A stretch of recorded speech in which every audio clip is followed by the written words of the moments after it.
Bersama berakhir pula acara pembukaan acara seminar parenting kita pada pagi hari ini. Sebelum acara pembukaan ini kami tutup, kembali kami informasikan beberapa hal kepada ayah dan bunda. Yang pertama, ayah bunda diharapkan untuk dapat memeriksa kembali apakah sudah mendapatkan dua jenis lembaran. Yang pertama ialah lembar kegiatan yang akan dibawa dicap pada setiap kegiatan seperti pada kegiatan pada hari ini, dan lembaran tersebut akan dibawa oleh ayah bunda pada setiap pembagian rapor. Kemudian yang kedua ialah lembar pengkondisian penggunaan gadget Ananda saat di rumah. Jadi kurang lebih lembar ini akan membantu ayah bunda beserta Ananda di rumah untuk membuat perjanjian dalam menggunakan gadget sehari-hari di rumah, seperti sudah disampaikan oleh Ustazah Arni saat sambutan tadi. Hadirin yang berbahagia, marilah bersama kita akhiri acara pembukaan seminar parenting pada pagi hari ini dengan mengucapkan lafaz hamdalah. Acara pembukaan seminar parenting ini kami tutup dengan sebuah kutipan dari Sue Atkins. There is no such a thing as a perfect parent, so just be a real one. Yang bermakna, tidak ada orang tua yang sempurna, jadilah orang tua yang sebenarnya, yang memiliki banyak kekurangan namun terus berupaya dan bersabar dengan maksimal. Sekali lagi kami ucapkan juga terima kasih kepada Ayah Irwan Rinaldi. Saya pribadi ini mengenal Ayah Irwan Rinaldi ini banyaknya lewat YouTube mungkin ayah bunda ya. Kalau sering kita lihat di akunnya Fatherman, mungkin beberapa saat terakhir ini sering lalu lalang di dalam media sosial kita. Nah, Ayah Irwan Rinaldi ini tergabung ke dalam Fatherman yang bersama Ustadz Bentri Jaisurahman. Jadi alhamdulillah beliau hari ini hadir. Kita juga dapat kesempatan untuk bisa mendapatkan karya-karya beliau, karya-karya dari Fatherman Ustadz Bentri Jaisurahman. Bisa bunda dan ayah dapatkan di meja registrasi. Ada karya-karya beliau, di antaranya saya sebutkan ada buku yang paling terkenal dari Ustadz Bentri ya, namanya buku Fatherman 1. Kemudian ada juga buku Agar Ayah Nggak Masuk Neraka, ini yang karya Ayah Irwan Rinaldi dan Ustadz Bentri Jaisurahman. Kemudian kami sebutkan ada juga karya Aku Mau Ayah. Kemudian ada Anakologi dan Parent Time karya almarhum Kak Hilman Al-Madani. Dapat dibeli secara langsung di buku Fatherman, meja registrasi. Kami informasikan ini bukunya stoknya terbatas ayah dan bunda. Kemudian ada diskon 20.000 setiap pembelian 2 buku dalam 1 transaksi. Ya. Pada akhirnya kesempurnaan hanyalah milik Allah Subhanahu wa taala. Mohon maaf atas segala khilaf dan salah. Kepada Allah saya mohon ampun. Kami undur diri. Untuk selanjutnya saya selaku MC akan menyerahkan acara ini kepada Kayo selaku moderator untuk memulai diskusi parenting bersama Ayah Irwan Rinaldi dengan tema Dir Anakku Maafkan Kami. Wassalamualaikum warahmatullahi wabarakatuh.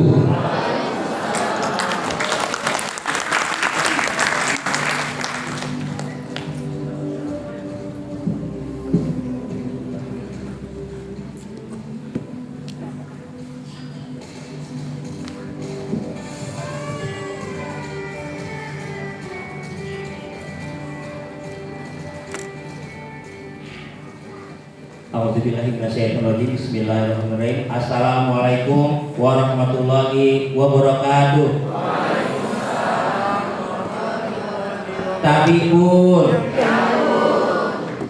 Alhamdulillah pada pagi yang berbahagia ini Allah memberikan kepada kita sebuah kesempatan, sebuah kenikmatan yang mudah-mudahan ini merupakan momentum perubahan pada diri kita selaku ayah dan ibu, dan untuk juga anak-anak yang tercinta kita, karena anak merupakan sebuah anugerah, sebuah amanah, dan juga sebuah investasi di akhirat.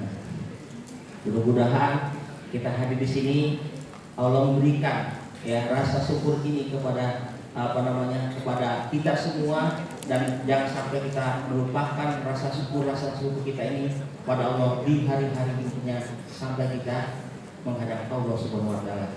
Yang kedua, mari kita haturkan sholawat salam semoga tercurah kepada Nabi besar Muhammad sallallahu alaihi wasallam beserta keluarga, sahabat dan pengikutnya yang tetap istiqomah di jalannya. Ayah bunda, sebelum kita ingin menyampaikan diri atau profil pembicara Ayah Iwan dan yang lainnya, kalau tadi Ayah Donor juga masih pantun gitu kan, Ibu Akmi masih pantun, rasanya juga kita walaupun masih muda-muda tentu aja lah nggak apa-apa ya. Walaupun sebenarnya saya ini kurang bisa ngasih pantun, belum pernah seumur hidup ngasih pantun. Nah baru kali ini ngasih pantun gitu ya, saya mohon didengarkan. Di pagi yang cerah mentari bersinar, kicauan burung terdengar merdu berdenyut, bunga-bunga mekar indah di taman. Semoga hari ini penuh berkah dan bahagia selalu. Bisa juga. Baik ayah bunda, kita akan coba untuk memaparkan biodata beliau karena waktunya singkat banget gitu ya. Dan ini juga kita kalau bisa acara ini jangan terlalu formal-formal banget gitu ya. Jangan kaku-kaku banget dan jangan kayak kuburan. Nah, ya kan? Ya udah suasananya aslinya dingin banget ya kan, tidak ada suara, tidak ada aktivitas juga. Nah gitu ya. Baik, sebelumnya kita menghidupkan suasana. Kalau saya katakan pagi, ayah bunda cukup satu kali dulu ya. Kalau saya katakan siang, maka ayah bunda tepuk 2 kali. Kalau sore tepuknya 3 kali. Kalau malam nggak usah tepuk karena kita istirahat. Nah, tapi kalau misalnya tentu juga, nah itu luar biasa. Nah, kita coba ya bunda, pagi. Nah, ini dia. Ini harmonisasi ini bisa jadi terbentuk dari tepuk tangan kita. Nah, ya kita coba lagi ya. Pagi, pagi. Mantap, luar biasa ya bunda. Siang, siang, siang. Bergetar juga dengan tepuk tangan ya, Masya Allah. Kita coba yang sore. Sore, sore, sore, pagi, malam. Pernapasan. Malam Pak. Miknya mati kan? Baterainya habis ya. Mau izin berdiri sedikit. Kita coba lagi ya. Pagi, pagi, pagi, siang, pagi, sore, malam. Masya Allah, kalau belum kelar juga gitu, Masya Allah, gitu ya. Kita coba sekalian. Pagi, siang, sore, malam. Gak apa-apa, namanya kehidupan. Mungkin fisiknya di dalam, pikirannya anak dan sebagainya, gak apa-apa ya. Dimaafkan dan dimaafkan. Kita coba sekali lagi. Pagi, siang, sore, malam. Ya Allah, kami sekas-sekasnya selesai ini. Ya, jangan bikin onar. Coba sekali lagi ya bunda ya. Luar biasa hari ini ya. Pagi, pagi, siang, sore, malam. Kita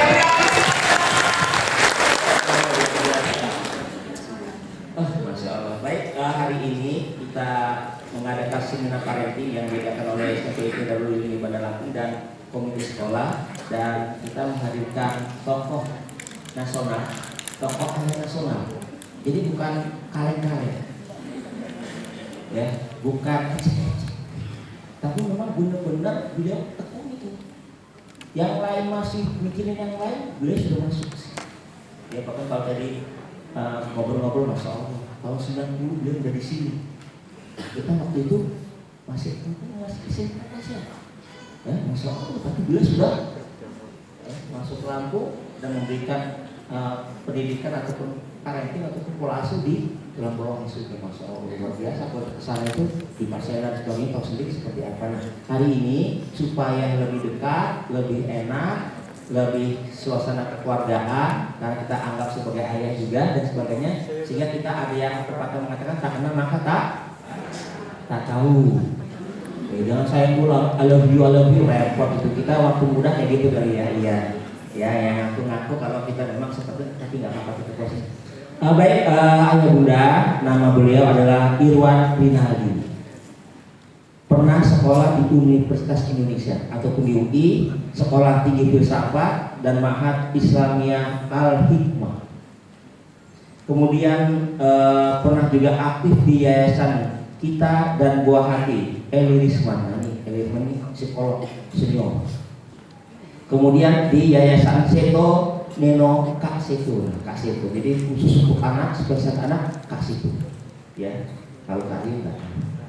Yang ketiga, Yayasan Langkah Kita atau beliau bersama Ustadz Benri. Nah ini Masya Allah beliau sudah menginisiasi proses-proses untuk terbentuknya ayah yang luar biasa pada di masa yang datang. Kemudian juga aktivitas beliau juga yang pertama menulis buku parenting dan fathering. Nah, kemudian yang kedua menulis untuk anak-anak. Yang ketiga mensosialisasikan pentingnya peran ayah dalam pengasuhan. Tidak berlama-lama lagi, mari kita sambut yang meriah, kita beri aplaus yang meriah untuk Ayah Irwan. Beri aplaus yang meriah. Bismillahirrahmanirrahim. Assalamualaikum warahmatullahi wabarakatuh. Alhamdulillah, Allahumma shalli Muhammad wa ala salli Muhammad. Bapak dan Ibu yang dirahmati Allah Taala. Tadi saya duduk hampir setengah jam mikirin pantun Pak sebenarnya. Tapi belum muncul pantunnya. Jadi nanti mungkin kalau sudah ada saya kirim WA ke Kak Arya. Karena nggak lengkap tuh kalau nggak ada pantun. Kemudian yang kedua, Bapak dan Ibu, sepengetahuan saya kalau di dunia pengasuhan itu tidak ada yang pakar. Jadi nggak ada yang pakar. Semua kita kalau Allah takdirkan sudah Allah berikan Allah amanahkan anak kepada kita, Allah sudah siapkan semuanya. Itu Bapak Ibu ya, semuanya. Bahkan persoalan rumah tangga kita, persoalan pengasuhan kita sebenarnya sudah ada di dalam diri kita. Cuman mungkin persoalan hijab saja, mungkin ada persoalan tertutup aja. Jadi ini adalah pertemuan para pakar. Yang ketiga, saya merasa ini seperti rapat dewan perwakilan rakyat. Jadi saya izin ke bawah saja gitu. Ya, saya tampaknya seperti membahas undang-undang gitu Bapak Ibu ya. Saya izin ya Pak. Bapak Ibu yang berkesukaan, saya bantu aja deh, ya, klik aja. Ya, klik aja ini. Bapak Ibu yang berkesukaan, yang pertama saya ngasih apresiasi dulu kepada Bapak-bapak. Ya, terlepas ada yang terpaksa atau diancam oleh ibu-ibunya gitu, tapi kehadiran Bapak-bapak sangat luar biasa. Kenapa saya mengatakan luar biasa? Karena umur SMP dari kelas 5, 6, 7, 8, 9 itu umur ayah saudara Bapak Ibu. Jadi umur dimana kalau saya mengistilahkan kalau ibu-ibu mau masuk surga, salah satunya itu adalah ibu jangan pernah main-main dengan anak 0 sampai 7 tahun. Kalau ayah itu salah satu fasilitas yang Allah siapkan untuk masuk surga itu adalah ketika umur 8, 9, 10 sampai umur 15 tahun. Karena di umur itu, umur kelas 5, 6, SMP sampai SMA kelas berapa itu, kelas 2, kelas 3 SMA, kelas 1, kelas 2 SMA, itu amanahnya adalah memang cuma 2 dari Bapak Ibu. Amanahnya itu adalah kalau Bapak punya anak laki-laki, laki-laki kan anak Bapak. Kalau Bapak punya anak perempuan, perempuan kan anak Bapak. Itu amanah. Kalau di anak di usia 0 sampai 7 tahun, ibu memang agak lebih banyak bekerja keras. Itu untuk meletakkan fondasinya di umur 0 sampai 7 tahun. Nah, bukan saya mengatakan bahwa ayah di umur 0 sampai 7 tahun tidak terlibat, tapi lebih banyak memang ibu yang memberikan fondasi. Itulah sebabnya kenapa ketika ibu punya anak 0 sampai 7 tahun, ibu kalau saya pikir kurangilah grup WA. Jadi jangan banyak grup WA. Menyita perhatian ibu. Dengan konsentrasinya adalah 0 sampai 7 tahun itu konsentrasinya dia harus lebih banyak mendapatkan fondasi dari ibunya. Seperti misalnya contohnya kalau ibu gendong anak misalnya, gendong anak di umur 0 sampai 2 tahun itu kan Allah kasihkan fasilitas yang luar biasa yang tidak diberikan oleh Allah kepada orang lain. Bahkan kepada kami sebagai bapaknya tidak diberikan oleh Allah. Karena itu kan paling dekat ya Bapak Ibu ya, pendengarannya, penglihatannya, hatinya paling dekat dengan ibu. Yang Allah sebutkan bahwa Allah akhraja min butuni ummahatikum la ta'lamuna syai'an wa ja'alakum sam'a wal absar wal afidah. Jadi fondasinya sebenarnya anak kita di usia balik ini, di SMP itu sebenarnya adalah kalau ada anak yang masuk ke Darul Ilmu di SMP, harus kita tanya sebenarnya seperti apa deposit pengasuhannya di umur 0 sampai 7 tahun sebenarnya Bapak Ibu. Saya bantulah beberapa lembaga negara Bapak Ibu. Terakhir saya bantu di teman-teman di yang urusan yang korupsi, bukan untuk nangkepin orang Bapak Ibu, tapi lebih kepada waktu itu ada tim 20, ada Kak Seto, ada saya dan teman-teman yang lain. Kita lebih banyak bicara preventif sebenarnya. Jadi kenapa orang korupsi? Itu Bapak Ibu ya. Kenapa orang korupsi? Banyak sebabnya. Salah satu penyebab yang paling besar itu adalah di usia 0 sampai 7 tahun tidak ada fondasi ketauhidan yang diberikan atau dia mendapatkan fondasi ketauhidan. Contoh nih Bapak, saya misalnya ini bapaknya, ya duduk nih lagi ngetik ya, Bapak Ibu ya, ngetik, terus kemudian ada minum saya di sini. Ini contoh sederhananya Bapak Ibu ya. Terus kemudian saya ngetik, anak saya di usia 0 sampai 7 tahun lari-lari, keliling, kemudian dia capek, kemudian dia berhenti di depan meja saya, terus kemudian dia ambil minum saya. Kalau saya membiarkan ini dan terjadi itu lebih dari 1 kali, nanti saya sebenarnya sedang menyiapkan embrio koruptor kelak kemudian hari. Gitu Bapak Ibu. Jadi kenapa? Karena dia di usia 0 sampai 7 tahun itu Allah kasihkan fasilitas yang sangat luar biasa. Tapi kalau saya mengatakan bahwa ketika anaknya mau minum, kemudian saya pegang tangannya, saya bilang, Allah maaf, ini minum siapa? Minumnya ayah. Kalau minum ayah gimana? Itu bukan punyaku, berarti aku harus ambil, aku minta izin sama ayah. Nah, kalau itu kita lakukan, berarti kita membuatkan fondasi furqan itu pada anak kita di sana sampai 7 tahun.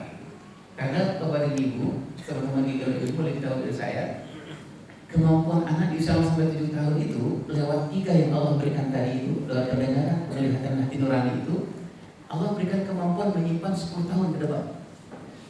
Jadi kemampuan 10 tahun ke depan itu Bapak Ibu.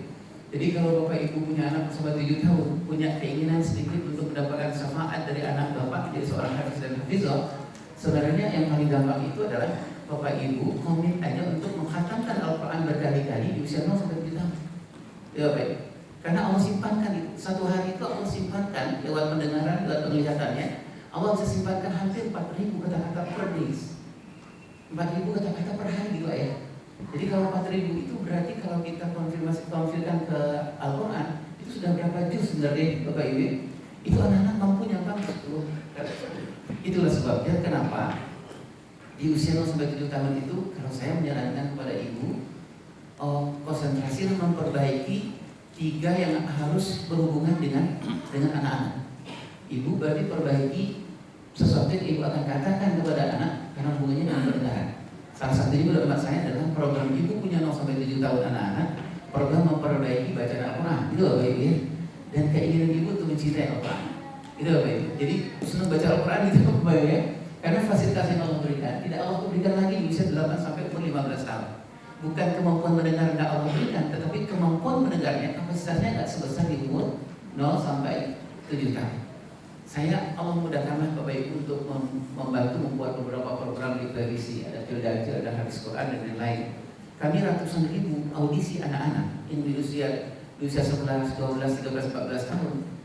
Selalu kalau di audisi itu saya tanya di lewat mentor-mentor saya, teman-teman hafal nggak ayat misalnya itu Bapak Ibu ya, misal ayat 1 sampai ayat 20 juz 28 misalnya gitu Bapak Ibu ya. Anak-anak bilangnya nggak hafal. Kemudian saya minta mentor saya untuk murojaah ya saya mengulang bacaan itu anak-anak hanya mendengar saya. Jadi diulang benar. Itu kita lakukan sekitar 10 menitan dan kemudian anak-anak istirahat. Setelah itu saya tanya, teman-teman semua hafal nggak ayat 1 sampai ayat 20 juz 28? Hampir 85% mengatakan hafal. Saya bilang, wah ini ya, kok bisa hafal gitu Bapak Ibu ya? Berarti kan ada yang dia riwayat gitu Bapak Ibu ya. Ada bahan mentah yang masuk ke dia gitu Bapak Ibu ya, gitu. Nah ini saya bandingkan dengan teman-teman anak-anak yang memang tidak hafal, tidak tahu apa-apa itu loh di audisi. Saya tanyakan ke orang tuanya ya, saya bilang kenapa anak bapak, anak ibu tadi itu nggak hafal, sekarang kok tiba-tiba hafal? Bayangkan 10 menit Bapak Ibu, 10 menit. Kemudian orang tuanya mengatakan ini yang membuat saya haru gitu, ayah muda, membuat saya bahwa ya Allah, Anak itu mau milik Allah, memang harus diatur dengan cara-cara Allah, gitu Bapak Ibu. Iya. Jadi kata orang tuanya ayah Iwan, salah satu pekerjaan kami paling utama kami di usia 7 tahun adalah saya dengan pasangan saya punya komitmen untuk menghatamkan Al-Quran berkali-kali ulang. Hafal anak kita di usia 7 nggak hafal, Pak. Nggak ada anaknya. Sama seperti Bapak dan Ibu mengharapkan anak soleh di usia 0-7 tahun, nggak ada anak soleh dan soleh di usia 0-7 tahun. Ada anak soleh di usia 0-7 tahun? Nggak ada, Pak. Anak 0-7 tahun itu kalau mau jadi anak yang normal, anaknya harus salah dan wajib salah. Karena dia banyak salahnya, setiap hari dia banyak salah. Itulah sebabnya kenapa Bapak Ibunya berusaha untuk menunjukkan yang soleh dan soleha itu seperti apa. Sepakat ya Bapak Ibu ya? Sepakat ya? Nah, Bapak Ibu, jadi berarti ada yang diriwayat, ada bahan yang masuk itu ya. Jadi ketika anak kita di usia SMP, di usia kelas 5-6 ini, kalau tidak ada bahan yang dia riwayat, nggak ada wiringnya, nggak ada bahan-bahannya, jangan marah-marah. Itu Bapak Ibu. Kenapa bahan yang mau diriwayat sama dia? Sholat nak, ya Allah nak, nanti ayah emosi nih kalau kamu nggak sholat. Nanti ayah pukul nih, karena ada dalam hadis. Apa yang mau diriwayat? Karena jam biologisnya nggak terbiasa. Dia jarang melihat ayahnya sholat subuh ke masjid, gitu Bapak Ibu. Dia nggak di usia 0-7 tahun, 8 tahun, 9 tahun, dia nggak menyimpan bahan-bahan itu Bapak Ibu. Bagaimana dia mau melakukan itu kalau dia nggak punya? Gitu Bapak Ibu. Saya ibu minta misalnya itu, bagaimana saya memberikan? Saya bilang saya nggak punya. Itulah dengan anak-anak kita. Nah, Bapak Ibu, nanti di usia-usia sekarang yang Bapak Ibu kerjasamakan dengan sekolah yang Masya Allah ini, saya sudah lama dengar berilmu ini, adalah sebenarnya bukan saya mengatakan bahwa ibu-ibu nggak terlalu maju ke depan, tapi menurut saya ibu-ibu agak mundur sedikit, ya nggak mundur sedikit. Dorong suami, maksud saya dorong beneran depan itu Bapak Ibu ya. Nah, kalau suaminya malu-malu dorong beneran. Ini eranya suami, eranya ayah. Ya, Allah mengatakan Inna Allah astafa Adam wa Nuhan wa Ibrahim wa Ibrahim. Jadi kalau kita berurusan dengan anak-anak di usia-usia seperti ini, urusan yang paling utama itu di rumah adalah ada ayahnya secara fisik, ada ayahnya secara psikologis. Di sekolah juga ada ayah gurunya yang secara fisik, ada ayah gurunya secara psikologis. Di masjid harus ada ayah ustadznya yang hadir secara fisik, secara psikologis. Nah, dalam rangka apa Bapak Ibu supaya kita tadi Ustaz, mohon maaf, makasih banyak sudah diingatkan Ustaz, supaya kita mendidik dan mengasuh anak ini panjangnya kan nanti di umur 15-16 tahun ke atas ya Bapak Ibu. Kalau di usia 16 tahun ke bawah kan kita belum panen, kita masih proses nanam, betul Ibu Bapak. Jadi nanam kerjaan kita, kalau hasilnya belum Pak, hasil fight berdarah-darah gitu Bapak. Nangis yang tertahan, saya yakin ibu bapak malam tahajud, seperti malam tahajud, nangis yang tertahan.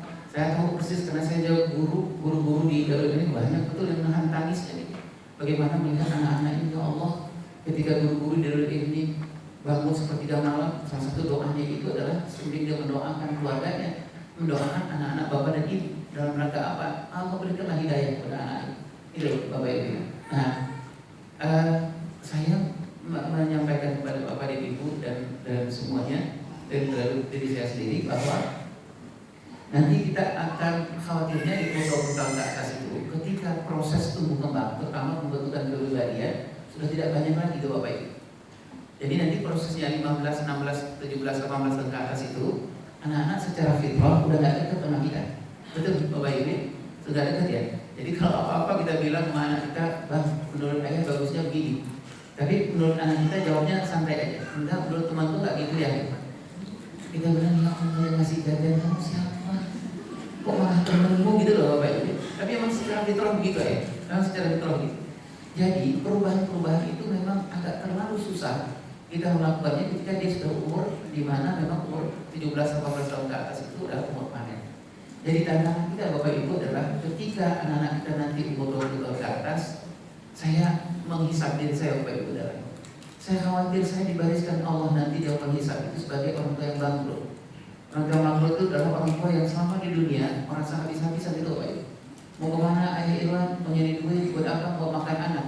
Ternyata persoalan anak itu amanahnya bukan persoalan makan saja Bapak Ibu ya. Setuju ya Bapak Ibu? Persoalan banyak sekali amanah yang Allah akan tanya nanti dia menghisap. Ada persoalan spiritual, anaknya di usia 7 tahun, 8 tahun, 9 tahun, karena nggak dia menyimpan di bawah imprintnya, di bawah sadarnya. Kalau laki-laki muslim itu jam 4, jam setengah 5 itu apa yang dikerjakan gitu Bapak Ibu ya.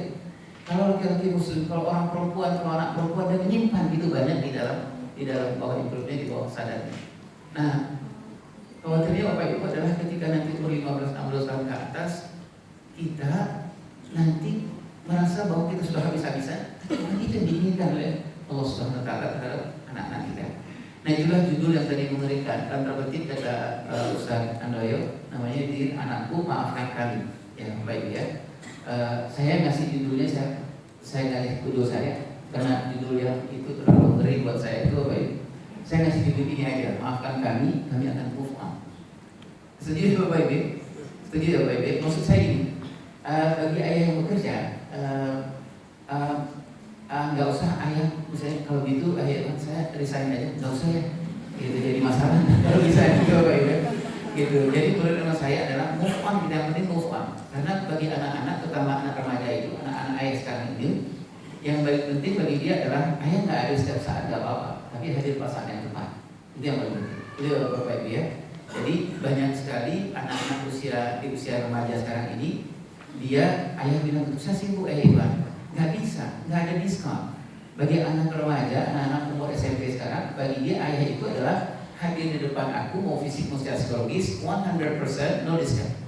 Mau 2 menit nggak ada masalah, mau 3 menit nggak ada masalah, mau video call nggak ada masalah. Itu Bapak Ibu ya. Nah, saya membuatkan judul ini dalam artian ini Bapak Ibu, mudah-mudahan ada bahan-bahan yang nanti kita diskusikan yang membuat kita mohon pada Allah kirim ribuan malaikat di atas majelis kita ini, yang Allah telah menurunkan hidayah itu Bapak Ibu ya. Dan dalam duduk sepinya Bapak Ibu sekarang kan masih ada doa, ya Allah berikan hidayah kepada kami kita ya Bapak Ibu ya, sehingga keberkahan dalam pernikahan kami. Baik, Bapak boleh senyum sebentar ya, jangan terlalu tegang karena ini tugas akan banyak sih Pak ya. Ini kalau mau keluar juga udah nggak bisa. Panitia tolong pintu dikunci aja. Sudah kagum lah, ini nggak bisa pulang ya. Baik. Nah, boleh next ya. Nah, saya mengajak Bapak Ibu sekarang melihat beberapa fenomena di anak-anak, khususnya di anak-anak kelas 5, 6, SMP dan SMA di negara kita. Next. Satu itu namanya fenomena blast. Nah, Bapak Ibu mungkin sudah sering dengar ya fenomena blast ini. Blast itu adalah seperti BKKBN meluncurkan hasil penelitian bahwa anak-anak yang berusia 16 sampai sekitar usia 21 tahun, anak perempuan khususnya, yang sudah melakukan hubungan suami istri di luar pernikahan di Indonesia, itu jumlahnya menyentuh angka 60%. Gitu Pak Ibu ya. Jadi anak 16 tahun itu kelas berapa ya Ustaz? Kelas 1 ya? Ya, itulah Bapak Ibu ya. Sampai sekitar umur 19-20, dan ini resmi negara yang mengumumkan. Jadi sekitar hampir menyentuh 60%. Bahkan ada penelitian yang lain, sebenarnya angkanya menyentuh angka 70%. Jadi Bapak Ibu ya. Jadi kalau ada 100 anak perempuan kita yang range umurnya itu, berarti ada sekitar 60 orang yang memang sudah melakukan hubungan suami istri. Nah, kemudian yang mengejutkan ayah dan bunda adalah anak laki-laki kita khususnya. Di dunia ini kita masuk dalam 10 besar anak laki-laki kita yang range umurnya tadi itu Bapak, sampai sekitar 20 tahun. Yang anak laki-laki kita itu karena persoalan dia nggak punya tokoh yang laki-laki yang melaki-lakikan dia untuk menyelesaikan persoalan, untuk menjadi seorang laki-laki yang baik itu seperti apa, maka anak laki-laki kita sekarang itu terperangkap ke penyuka homoseksual itu sangat tinggi di Indonesia. Jadi sama tingginya dengan di Indonesia itu orang laki-laki yang berumur sekitar 40 tahun, 35 tahun sampai umur sekitar 60 tahun yang juga sangat tinggi dalam perangkap homoseksual itu. Kalau bapak-bapak yang laki-laki tadi itu kenapa sebabnya penyuka sejenis? Karena itu banyaknya mentok anak pernikahan Bapak Ibu. Tapi kalau anak laki-laki kita ini kenapa menyuka sama sejenis? Karena tidak ada modeling sebenarnya Bapak Ibu, tidak ada value kita ya, bahwa penyelesaian laki-laki menyelesaikan persoalan seperti ini. Setidak-tidaknya gini ayah, kalau di dalam dunia keayahan itu, ayah kalau di usia SMP ini, setidak-tidaknya ayah mengajarkan empat sebenarnya hal yang paling penting. Ayah mengajarkan bagaimana laki-laki menyelesaikan persoalan, bagaimana laki-laki menyelesaikan kekhawatiran, ketakutan, kecitaan dia, kebahagiaan dia, dan kemudian yang satu itu adalah kebimbangan dia. Itu yang paling penting sebenarnya. Dan itu tidak diajarkan oleh guru harusnya Bapak Ibu, tapi diajarkan oleh orang yang memang Allah amanahkan, nanti Allah akan dihisab nanti ayah itu di usia dan anak di usia 9 sampai 15 tahun. Nah yang pertama itu ayah adalah bored ya. Bored itu anak-anak bosan itu dengan yang rutin gitu ayah, rutin. Kalau misalnya saya melepas anak saya berangkat ke sekolah, selalu pertanyaan itu anak-anak udah bisa baca gitu lah ya udah. Nanya apa nih habis itu? Ya baik ya. Biasa nanya gitu, bekal udah. Jadi jangan lupa hafalan ya, apa-apa gitu loh baik. Jadi anak tuh rutin aja gitu ya, rutin. Padahal anak-anak di umur bapak ini, di umur SMP ini, dia betul-betul membutuhkan satu ayah yang demonstratif sifatnya. Demonstratif itu ayah yang kalau anaknya bilang, iya, aku tadi sekolah ya, akhirnya pekerjaan yang sulit itu kok bisa aku selesai. Ayahnya dia, alhamdulillah, Allah Akbar. Kata anaknya, ayah nggak bisa tuh alis digerakin dikit, gitu bapak ya.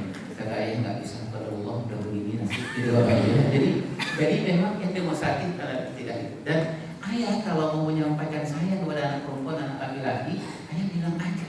Bapak dia, nggak usah lewat WA, nggak usah lewat, bilang aja. Karena anak perempuan khususnya di usia SMP ini, dia butuh minimal 4 kali dalam sehari semalam. Ayah sampaikan ke dia bahwa matanya itu adalah mata yang terbaik yang pernah ayah lihat. Gitu, tapi jangan dengan istilah ayah sampaikan, ini jadi masalah. Nanti istri bilang, matamu dia mas, matamu gitu loh ya. Ya, matamu mantap. Baik, jadi anak-anak bisa tebak gitu lah ya, bisa tebak. Jadi pas berangkat ke sekolah, ayahnya bilang, ya mau pamit nih, anak bisa tebak. Nanya bekal kan, hafalan kan, suruh baik-baik di sekolah bisa tebak ya. Gitu.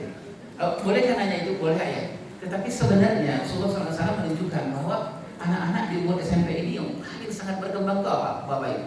Intelektualnya kah, emosinya kah, sosialnya kah, apa fisiknya kah, atau emosionalnya? Apa yang paling penting? Emosionalnya paling penting.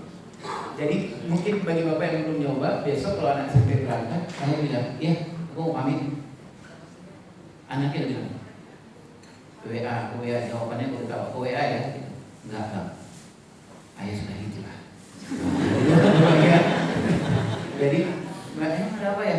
Ini, enggak. Abang bahagia enggak ini? Kata anaknya, wow. Ayah insaf. Ada bapaknya. Itu kenapa Bapak Ibu? Kenapa? Dia bilang dalam hatinya, dia bilang melihat ayahnya mengatakan, kamu bahagia nggak pagi ini? Nak? Dia dalam hatinya bilang ini. Dalam hatinya dia nggak mau. Ayah kalau aku ada masalah ketika aku besar, aku nggak akan pernah kepada laki-laki yang lain kecuali kepada ayah yang mengatakan nanya soal jiwa pagi. Di dalam hati. Iya. Nah, tapi ayah jangan lupa nanya ke istri, gitu ya. Gitu. Jangan tanya ke ayah. Transfer besok ya. Karena ya, ibu-ibu. Salah satu kebahagiaan ibu-ibu itu. Ibu-ibu itu mana? Cash atau transfer? Ya, nasib ya ibu dapat aja alhamdulillah. Nah satu, kemudian lonely ini yang seperti tadi ada surat kesepakatan dari sekolah buat bapak dan ibu ya soal handphone, gadget dan yang lain. Jadi anak-anak itu ada bapaknya, ada ibunya, ada. Tapi dia berayah ada, berayah tiada gitu loh bapak ibu. Ada ayahnya secara fisik, ada ibunya secara fisik, tapi nggak ada kata. Akhirnya apa? Dia memilih untuk dengan handphone. Games itu bapak ibu jauh lebih hebat dari bapak ibu yang diam aja di rumah gitu lah ya.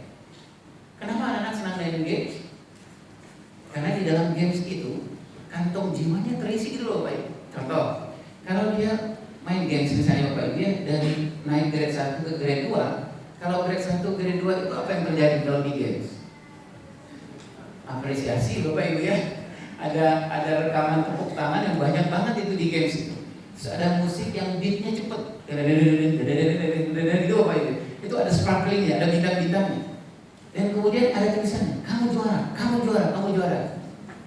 Itu tadi kantong jiwa anak remaja kita. Kalau di motor kita, di mobil kita itu jarumnya itu ke huruf E, terus tiba-tiba gini tuh pak, gitu full emosi. Karena apa? Dia dia butuh apresiasi, dia butuh dihargai, tidak ya? Butuh dihargai. Anak perempuan yang tadi saya sebutkan, ayah jangan kurang 4 kali dalam sehari semalam. Sebelum ada laki-laki lain memberikan lebih dari 4 kali pada anak perempuan kita. Udah, Pak Ibu ya.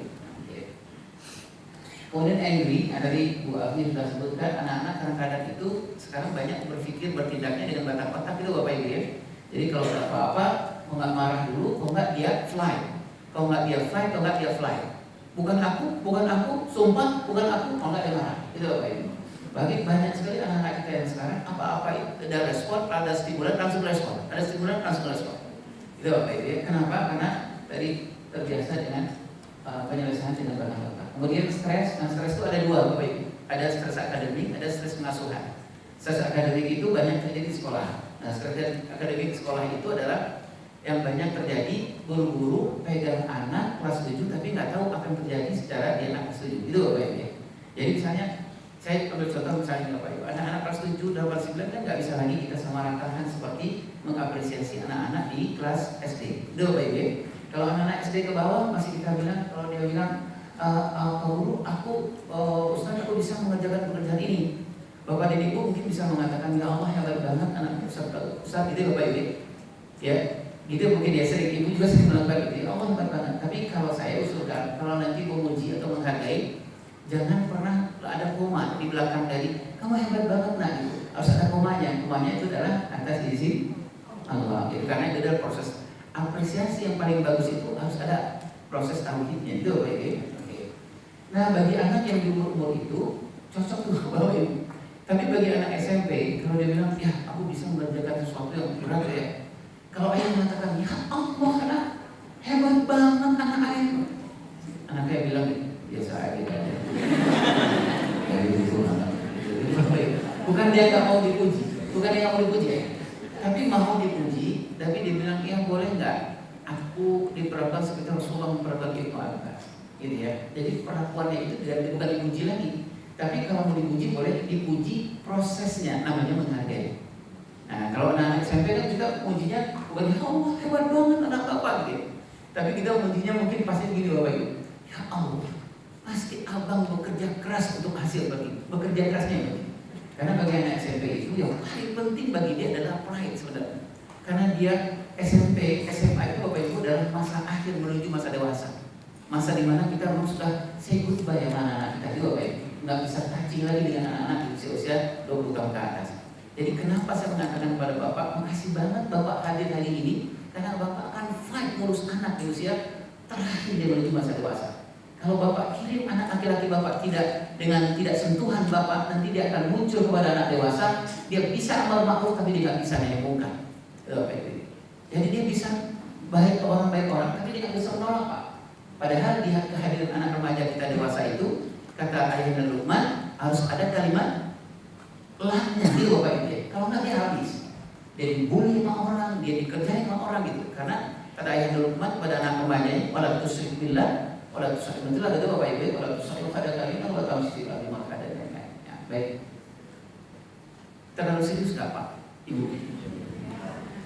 Pak, dimakan dulu Pak, kalau ada yang bisa dimakan Ibu. Ya, tadi kata Ibu harus santai itu Bapak Ibu. Gitu. Ya mudah-mudahan kita berdoa ada kopi lah sebenarnya. Ya bapak kopi sebenarnya. Oke. Nah stres akademik itu Bapak silakan.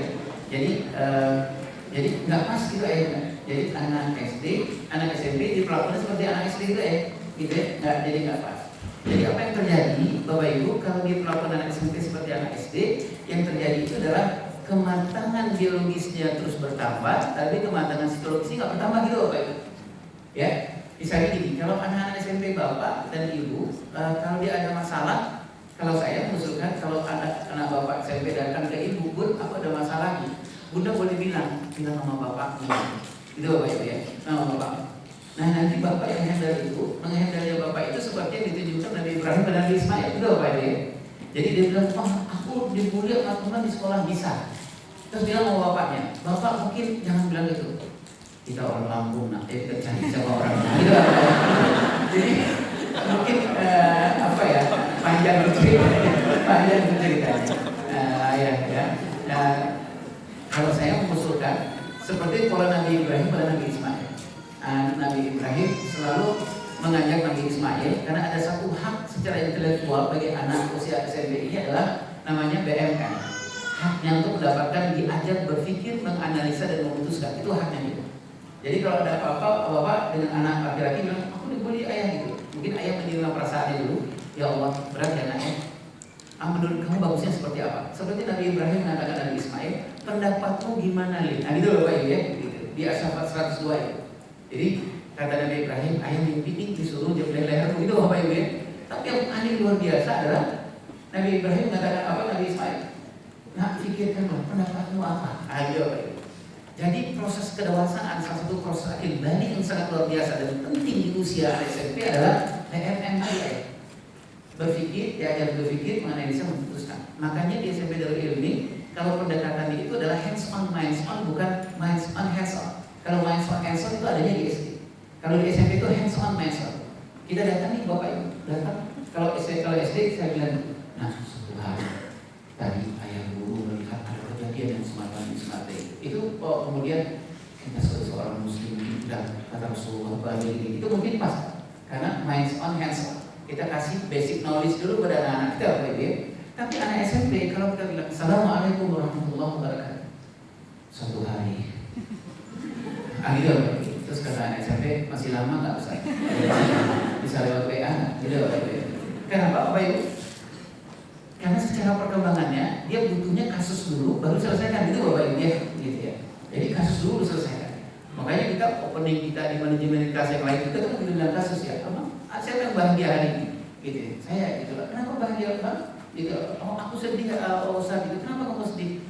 Aku di orang tuaku selalu ada berantem atau apa gitu. Ada nggak yang bisa mengusulkan persoalan ini? Itu Bapak Ibu. Itu opening yang luar biasa sebenarnya, yang sesuai dengan fitrahnya anak. Baik. Kemudian ada stres pengasuhan. Stres pengasuhan jadi di rumah. Stres pengasuhan di rumah itu bentuknya apa ya ayah bunda? Antara ayah dengan ibu, nanti kita bahas. Ayah dengan ibu itu nggak sama. Contohnya Bapak Ibu nggak sama misalnya cara ngebangunin anak, nggak sama itu Bapak Ibu. Yang satu dari Medan, satu dari Solo. Oh, emang itu friksi apa? Khilafiahnya jauh banget gitu. Iya, satu Medan, satu Solo. Kata orang Medan bangunnya bingung ya, karena dia ditolak begitu dibangunkan. Datanglah yang Soloiyah ini pagi-pagi, anaknya, jadi Assalamualaikum. Nah itu berkenankan untuk bangun. Kalau orang Medan bilang gitu, orang Medan dari jauh bilang ya Pak. Ini bukan kisah ini orang Medan bukan ya. Jadi anak-anak setiap hari bahkan sampai dia umur SMP umur 15-16 tahun dia tetap berada di dua khilafiyah yang luar biasa, dua mazhab yang berbeda, gitu Bapak Ibu. Jadi sebenarnya apa yang terjadi pada anak kita yang paling berat itu sebenarnya adalah pertama dia kehilangan namanya self image. Self image itu citra diri Bapak Ibu. Sebenarnya aku ikut yang mana nih? Nah gitu Bapak Ibu. Ikut Medan apa Medania apa ikut Soloiyah, gitu Bapak Ibu. Terus yang kedua, kalau citra dirinya nggak berhasil itu Bapak Ibu, nanti usia SMP, usia self esteem, usia dimana harga dirinya gitu loh Bapak Ibu. Nanti kalau dia cerita sama temannya, aku pagi, kenapa sih kamu kok pagi-pagi itu bahagia? Kata temannya ini di sekolah, ya bahagia lah. Bokap, nyokap, bapak, ibu, ayah, bunda selalu senyum pagi hari. Kata anaknya, kok aku udah 15 tahun kok enggak ya? Pagi ada orang yang teriak-teriak latihan vokal, gitu Bapak Ibu gitu ya. Ibu dari dapur latihan vokal, atau apa enggak ya? Apa yang hilang bagi anak SMP? Namanya self esteem itu Bapak Ibu ya, harga dirinya. Harga dirinya. Kalau harga dirinya nggak kuat itu Bapak Ibu, nanti ketika dia dewasa dia susah untuk fight. Karena apa? Karena konsep diri juga nggak kuat. Baik. Kemudian yang baik itu adalah anak yang cepat lelah. Kita menjumpai anak kita yang cepat lelah sekarang. Apa-apa, udahan deh. Ya Bapak Ibu ya, apalagi itu Bapak Ibu ya. Baik, next. Kemudian fenomena yang kedua, daddy issue dan father hunger. Nah ini Bapak Ibu, daddy issues itu adalah urusannya ini dengan bapak, mohon maaf ya ayah ya. Daddy issues itu adalah anak perempuan yang berayah ada berayah tiada, tidak ya? Jadi anak perempuan yang punya ayah secara fisik, tapi nggak punya ayah secara psikologis gitu Bapak Ibu. Gitu. Jadi anaknya melihat ayahnya setiap hari bisa, dia bisa melihat ayahnya, dia bisa sentuh ayahnya bisa. Jadi kalau dia bilang ya, aku boleh ngomong nggak sama, Ayah gimana Pak? Gimana?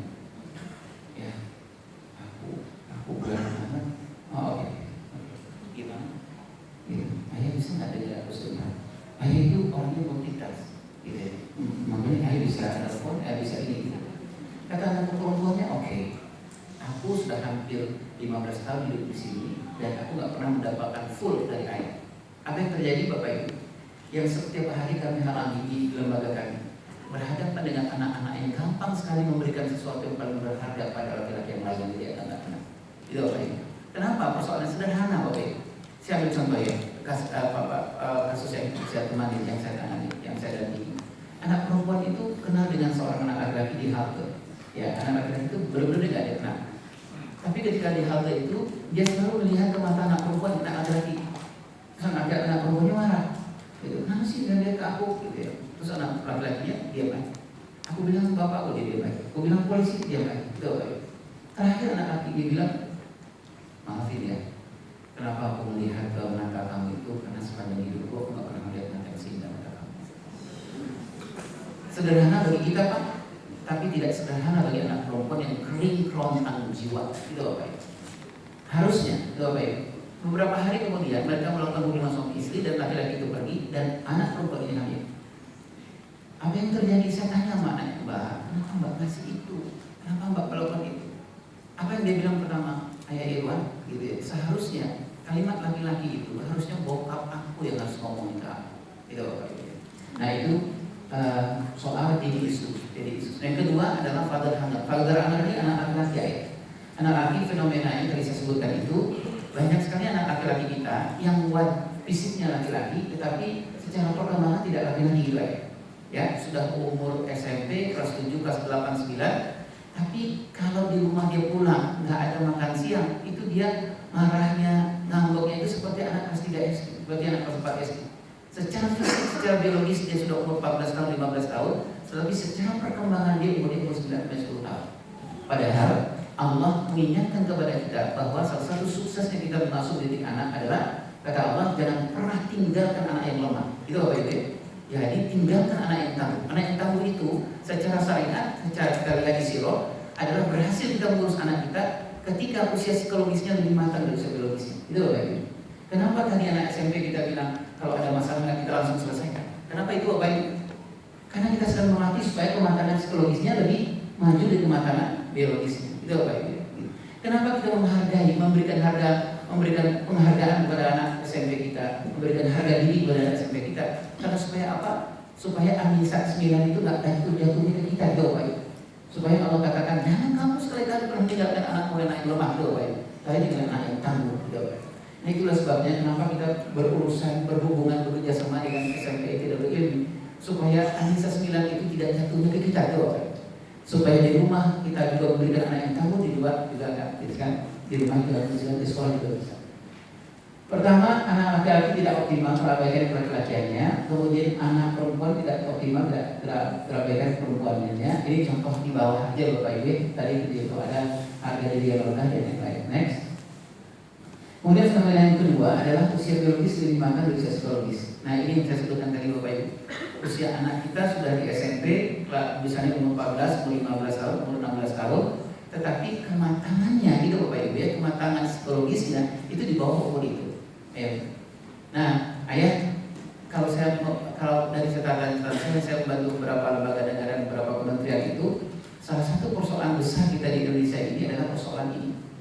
Gitu Bapak Ibu, di mana kita, anak-anak kita, termasuk kita Bapak Ibu adalah usianya sudah umur 40 tahun, tetapi menyelesaikan masalahnya seperti anak umur 25 tahun.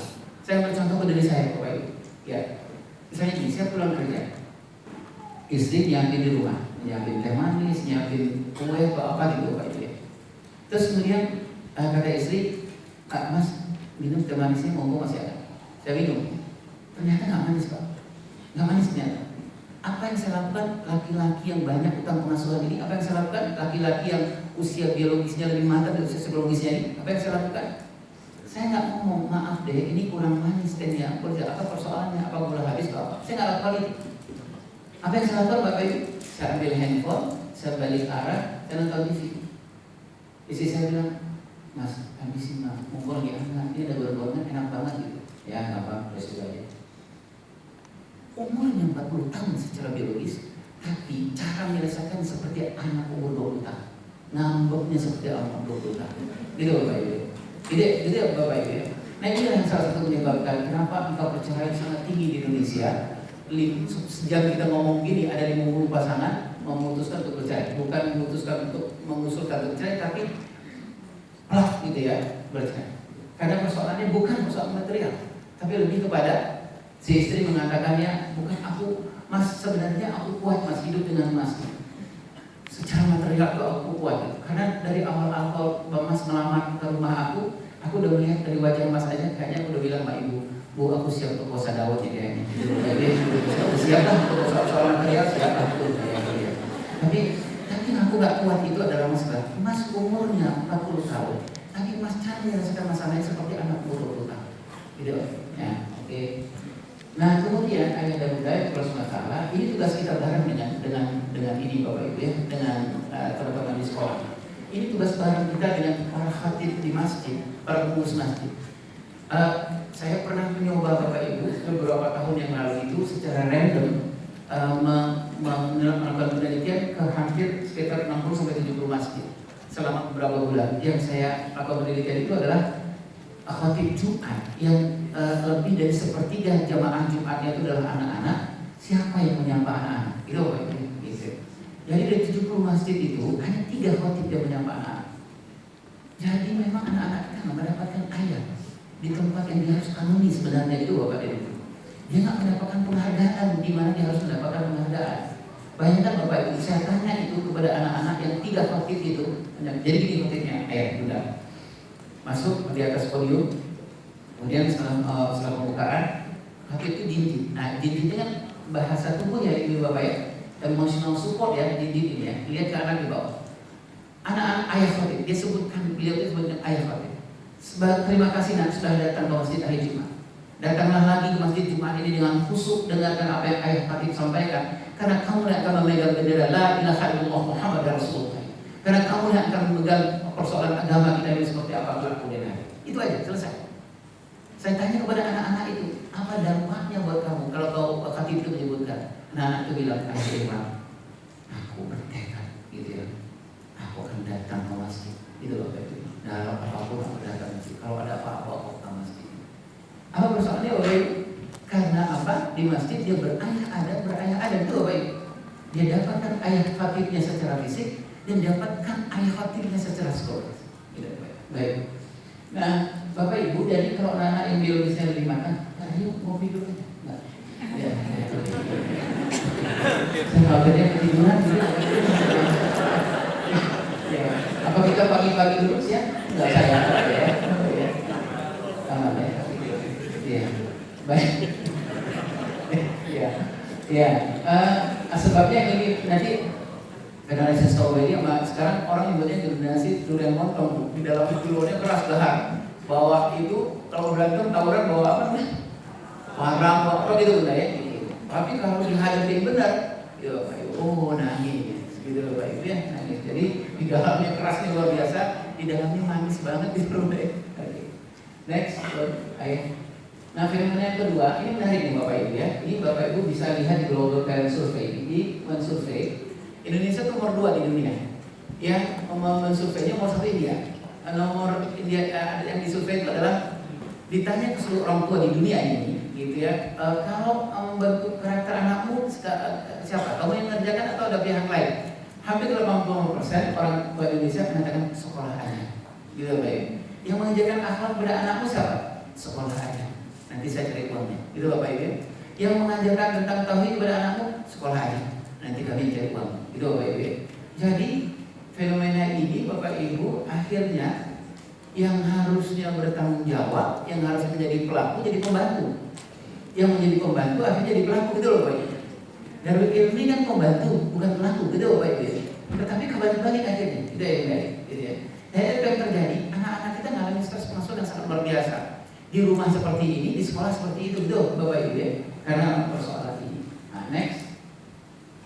Nah ini yang terakhir ayah bunda, fenomena kondisi anak kita. Ini Bapak dan Ibu saya bukan mengatakan bahwa nggak ada anak kita yang positif, banyak banget yang positif. Karena waktu kita singkat, kita bahas yang mungkin yang menjadi tantangan bagi kita, gitu Pak. Nah, fenomena orang tua dalam pernikahan. Jadi pernikahan yang banyak sekarang terjadi itu sekitar 45% itu adalah rumah tangga yang sedunia tapi tidak sesurga itu. Agenda dunianya antara suami istri sama, gitu ya, tapi agenda surganya nggak pernah sama. Saya ambil contoh gini Bapak Ibu. Si istri bilang ke suami, Mas, kayaknya aku ini deh, butuh healing deh. Kita jalan-jalan yuk, kata suami, yuk kita jalan-jalan. Terus suatu hari si istri mengatakan, Mas, atau kebalikan, Mas, aku nanti jam 1:30 malam boleh nggak bangunin kamu? Aku udah kangen banget kamu imamin aku sholat tahajud bareng-bareng. Gitu. Kata suami, Dek, kalau aku bangun jam 2:30 itu perutku sakit. Gitu Bapak ya. Jadi gimana kalau kamu aja, aku kirim doa lah. Gitu. Jadi dunianya sama gitu Bapak Ibu agendanya, tapi agenda surganya sudah jarang bersama gitu Bapak Ibu ya. Biasanya 5 tahun setelah 5 tahun pernikahan ini. Jadi agenda dunia. Nah yang paling berat itu bagi anak-anak Bapak dan Ibu adalah serumah bapaknya dengan ibunya, tapi masih jiwa sebenarnya. Jadi ketemu secara fisik setiap hari suami istri, tapi jiwa mereka nggak bersentuhan sama sekali. Gitu Bapak Ibu. Jadi ketemu nih setiap ini, gitu, secara fisik ketemu, bahkan mereka melakukan hubungan suami istri, tapi bukan based on love, bukan berdasarkan kepada karena amanah dari Allah SWT, tapi karena apalah karena persoalan-persoalan yang lain lah, gitu ya Bapak Ibu. Sehingga kadang-kadang bulan suami istri itu salah doa, ya. Dan saking serumah nggak sejiwanya, kata istri, Mas sebelum kita apa-apa, kamu baca doa dulu. Kata suaminya, oke, Allah memberikan anaknya senang makan akhirnya. Nah, gimana menyelesaikan persoalannya Bapak Ibu dari berumah tangga berpura-pura? Berat berpura-pura? Bagi Bapak Ibu? Berat banget, Pak. Berat banget rasanya gitu Bapak Ibu. Tapi lebih berat bagi anak-anak SMP melihat bapak ibunya 2 orang dewasa setiap hari sepanjang hari bermain sandiwara di depan dia. Itu paling berat buat anak SMP. Anak SMP itu dia akan menentukan langkahnya ketika dia masa dewasa. Itu Bapak Ibu. Dia butuh nanti umur 15-16 tahun ke atas bagaimana melangkah sebagai seorang laki-laki dewasa. Dan itu dia dapatkan amunisinya dari ayahnya, dari bapak ibunya di usia-usia dia SMP. Kelas 5, 6, 7, 8, 9 sampai usia SMA. Bagaimana anak perempuan menjadi seorang anak perempuan nanti kelak kemudian hari dewasa perempuan seperti apa? Bagaimana dia memilih laki-laki, teman laki-laki seperti apa? Dia butuh asupan itu ketika dia SMP. Tidak ya? Baik. Next. Nah, apa yang harus kita lakukan? Saya membuat judul move on dan move up. Ini istilah anak muda sekarang itu Bapak Ibu ya, atau anak muda sekarang mengatakan tidak hanya sekedar hijrah, tapi mi'raj juga Bapak Ibu ya. Jadi tidak sekedar hanya mengatakan bahwa suami istri pegangan tangan, dek, sepertinya kita harus hijrah. Gitu. Tapi nggak sekedar hijrah aja sebenarnya itu Bapak Ibu. Jadi memang harus kita lakukan kita semua. Ya, next. Nah, ada 4 hal yang menurut hemat saya, ini menurut saya Bapak Ibu sudah sangat sering melakukan ini, hanya mengulang-ulang saja kita ya. 4 hal supaya kita bisa mengasuh patut kepada anak-anak SMP kita ya. Next. 1 adalah menyepakati dan memantaskan sebagai penerima amanah terbaik dari Allah. Setuju Bapak Ibu? Setuju Bapak Ibu? Jadi anak itu miliknya Allah, setuju? Jadi kalau kita adalah penerima amanah, evaluasinya adalah mau guru mau sekolah, evaluasinya adalah apakah kita sudah menjalankan amanah Allah terhadap anak SMP kita ini. Setidak-tidaknya begini Bapak Ibu, kalau saya punya laptop mereknya A, itu Bapak Ibu ya, saya punya nggak manual laptop yang mereknya A, itu Bapak Ibu. Kalau saya pakai merek manual laptop ini yang mereknya B, hancur nggak kira-kira laptop saya? Hancur nggak Pak? Hancur. Jadi kalau anaknya miliknya Allah, berarti harus diurus dan diasuh dengan cara-cara yang diinginkan oleh sang pemilik. Itu Bapak Ibu ya, baik sekolah maupun rumah. Nah, kedua adalah menyepakati relasi pernikahan. Nah, pernikahan dengan pengasuhan, istilah anak muda sekarang itu bestie Bapak dan Ibu. Bestie itu nggak bisa pisah lah gitu Bapak Ibu ya. Seperti apa pengasuhan, kata sebagian para ahli, seperti apa pengasuhan kita kepada anak-anak kita. Sebenarnya begitulah cermin pernikahan kita. Itu apa? Ini setuju nggak setuju nih? Ayo bunda. Jadi seperti misalnya kalau pemerongsong itu apa ya? Adalah nanti artinya di sini ya. Pemerongsong kita ngurus anak kita, Bapak Ibu. Sebenarnya paling gampang orang melihat begitulah etalase pernikahan dia. Saking bestinya antara pernikahan dan pengasuhan. Itulah sebabnya kenapa Ibu Qayyim Al-Jauziyah menyebutkan kalau kamu ada persoalan di pernikahan kamu, persoalan dengan pengasuhan gitu ya, itu nggak bisa dipisahkan antara pernikahan dan pengasuh. Itu Bapak Ibu ya. Baik. Kemudian yang ketiga adalah menyepakati dan menguatkan relasi pengasuhan. Nah, nanti kita akan bicara sedikit detail di sini karena ini urusan kita secara teknis dengan anak-anak kita di SMP. Ya. Kemudian yang terakhir yang sering Bapak Ibu lakukan adalah sabar dan syukur. Itu Bapak Ibu ya. Ibu-ibu gak usah bilang sama suami, Mas, kapan anak kita soleh, kapan anak kita soleha, gitu ya. Kenapa Bapak Ibu? Soleh dan soleha bukan urusan kita, Bapak Ibu ya. Urusan kita hanya persoalan jalankan amanah, cari ilmunya, cari diskusi tentang parenting, tentang apa, kerjasama dengan sekolah, malam-malam bangunkan pasangan sepertiga malam, nangis, menangis, sujud, semua nangis, ya Allah, ampuni ya Allah, zalim banyak terhadap anak-anak, ya Allah, nangis lagi, cari ilmu parenting lagi, kerjasama dengan Darul Ilmi, hubungi Bu Ahli, buat itu yang kita lakukan. Apakah nanti anak kita akan soleh dan soleh? Wallahu a'lam bishawab. Nggak urusan kita, Bapak Ibu ya. Jadi kalau kita pikirin juga ranah Allah, nanti Allah marah, Allah cemburu gitu Bapak Ibu. Kita aja urusan ikhtiar kita ya. Makanya sering orang menyebutnya, kalau urusan anak SMP ini, do the best, let Allah finish it. Jadi Bapak Ibu lakukan yang terbaik ya. Datang ke sekolah, kerjasama dengan sekolah Bu Afni, Ustazah Afni, kami kerjasama dengan Ibu, kami bersama dengan pihak guru-guru, kami baca Al-Quran di rumah. Apakah guru-guru juga baca Al-Quran? Iya kata Bu Afni.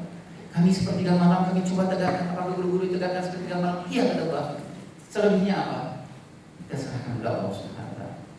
Karena Bapak Ibu, kalau kita bandingkan kita dengan Nabi Nuh, nggak ada bandingannya. Sekecil banget mah kita Bapak Ibu. Tapi apa takdir Allah terhadap anaknya Nabi Nuh? Allah belum turunkan hidayah gitu Bapak Ibu. Ya. Tapi buat kita adalah kita dilihat prosesnya gitu Bapak Ibu. Sepanjang ikhtiar kita luar biasa, begitulah kita dihisab di depan Allah SWT. Next. Ini contoh saja Bapak Ibu penerima amanahnya Allah memantaskan diri. Satu, penerima amanah Allah itu satu menurut emak saya adalah yang harus kita cek di rumah tangga kita adalah sejauh apa keberkahan dalam rumah tangga kita.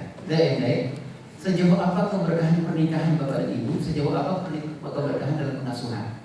Jadi Bapak Ibu ya, misalnya keberkahan di dalam pernikahan ya nanti seperti apa Bapak Ibu ya, misalnya Ibu mengingatkan ke suami, Mas, kalau bawa uang pulang, kalau apa-apa jauhkan dari yang subhan apalagi haram ya.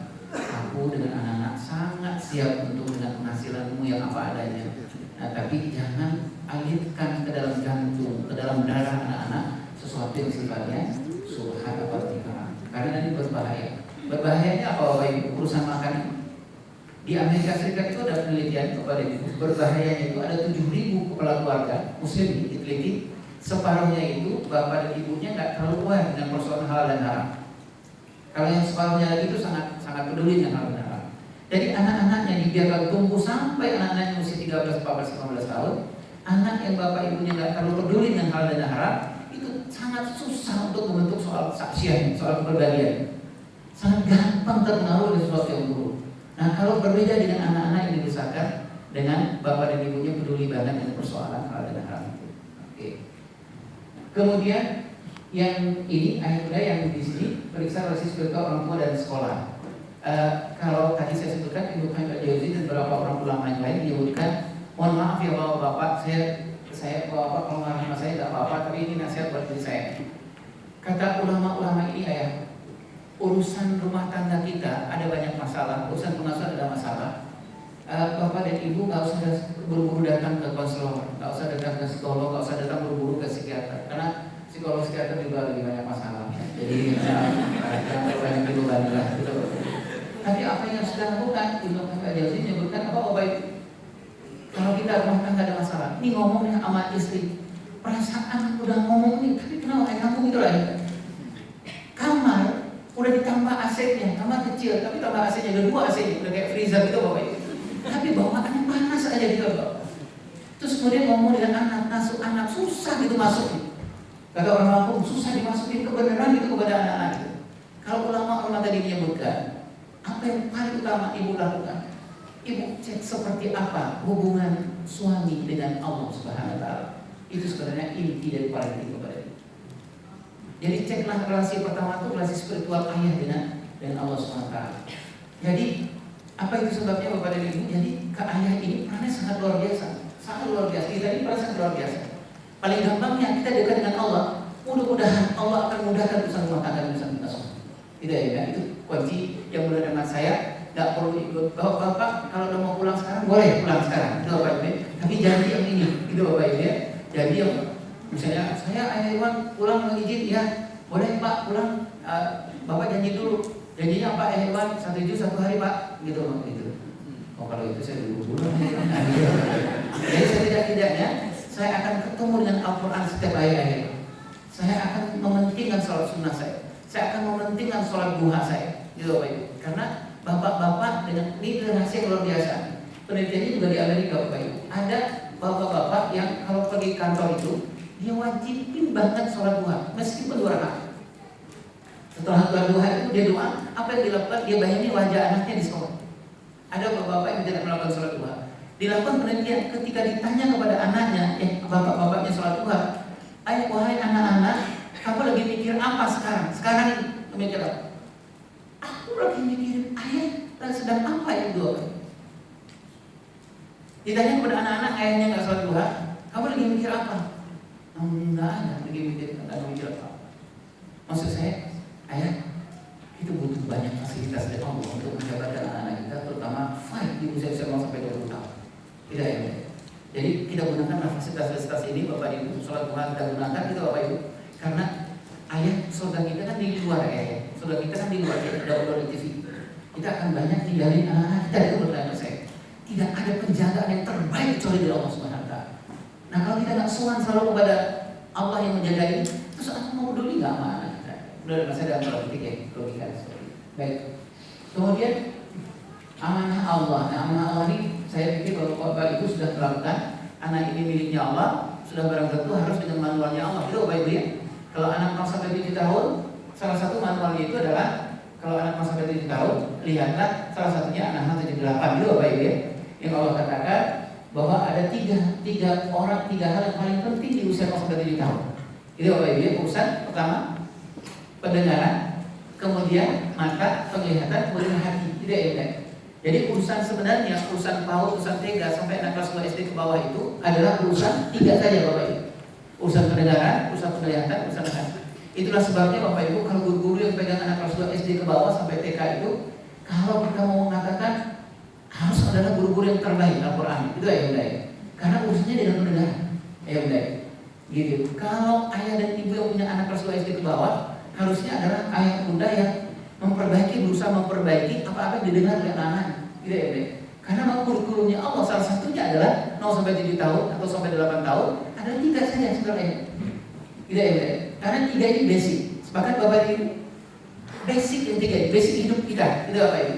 Nanti 3 ini kita benerin, anak-anak kita nanti dalam kehidupannya mudah-mudahan tidak Allah katakan khatamallahu ala qulubihim wa ala sam'ihim wa ala absarihim. 3 juga ada Bapak Ibu. Ya. Nanti akhir dari kehidupan salah satunya 3 juga akan ditanyakan oleh Allah Subhanahu wa Ta'ala. Ya. Baik. Nah kemudian salah satu yang menurut saya pola pengasuhan di usia SMP itu adalah ya syafaat 102 itu pola Nabi Ibrahim kepada Nabi Ismail. Polanya adalah satu berdialog itu Bapak Ibu ya, berdialog, kemudian jangan banyak memberikan instruksi tapi lebih banyak membimbing, jangan banyak memaksa tapi lebih banyak melibatkan itu Bapak Ibu ya, di usia ini. Banyak dialog karena Nabi Ibrahim mencontohkan kepada kita berdialog. Kemudian berikutnya seberapa besar kita melibatkan Allah dalam pernikahan dan nasuhan. Ini Bapak Ibu mengevaluasi diri sendiri. Kalau ada persoalan kita lebih banyak datang ke siapa itu Bapak Ibu ya di dalam rumah tangga kita supaya apa? Supaya kita mendapatkan berkah dari Allah Subhanahu wa Ta'ala. Baik, next. Berapa lama lagi Pak Ria? Sampai sore. Nah, Oke, next terus ayat 1 3 lagi. Nah ini next satu lagi, titik satu lagi. Ini contoh saja ya Bunda ya, yang ayat Bunda sudah sama-sama setuju insya Allah ya. Anak itu amanah Allah, Allah mengingatkan jangan khianati amanah Allah. Anak itu amanahnya Allah, amanahnya Allah, setuju Bapak Ibu? Nah satu kata Allah jangan khianati amanah itu. Kalau kita nggak mau disebut sebagai pengkhianat kepada Allah, jangan mengkhianati amanah. Nah apa saja amanah 5 ini Bapak Ibu? Amanah pertumbuhan fisik, ya Bapak Ibu pergi keluar, Bapak pergi keluar cari maisha, cari uang, itu rezeki. Salah satunya adalah untuk pembunuhan fisik anak-anak, itu Bapak Ibu. Tapi ada 4 amanah yang lain, amanah intelektual, amanah spiritual, emosional, dan sosial.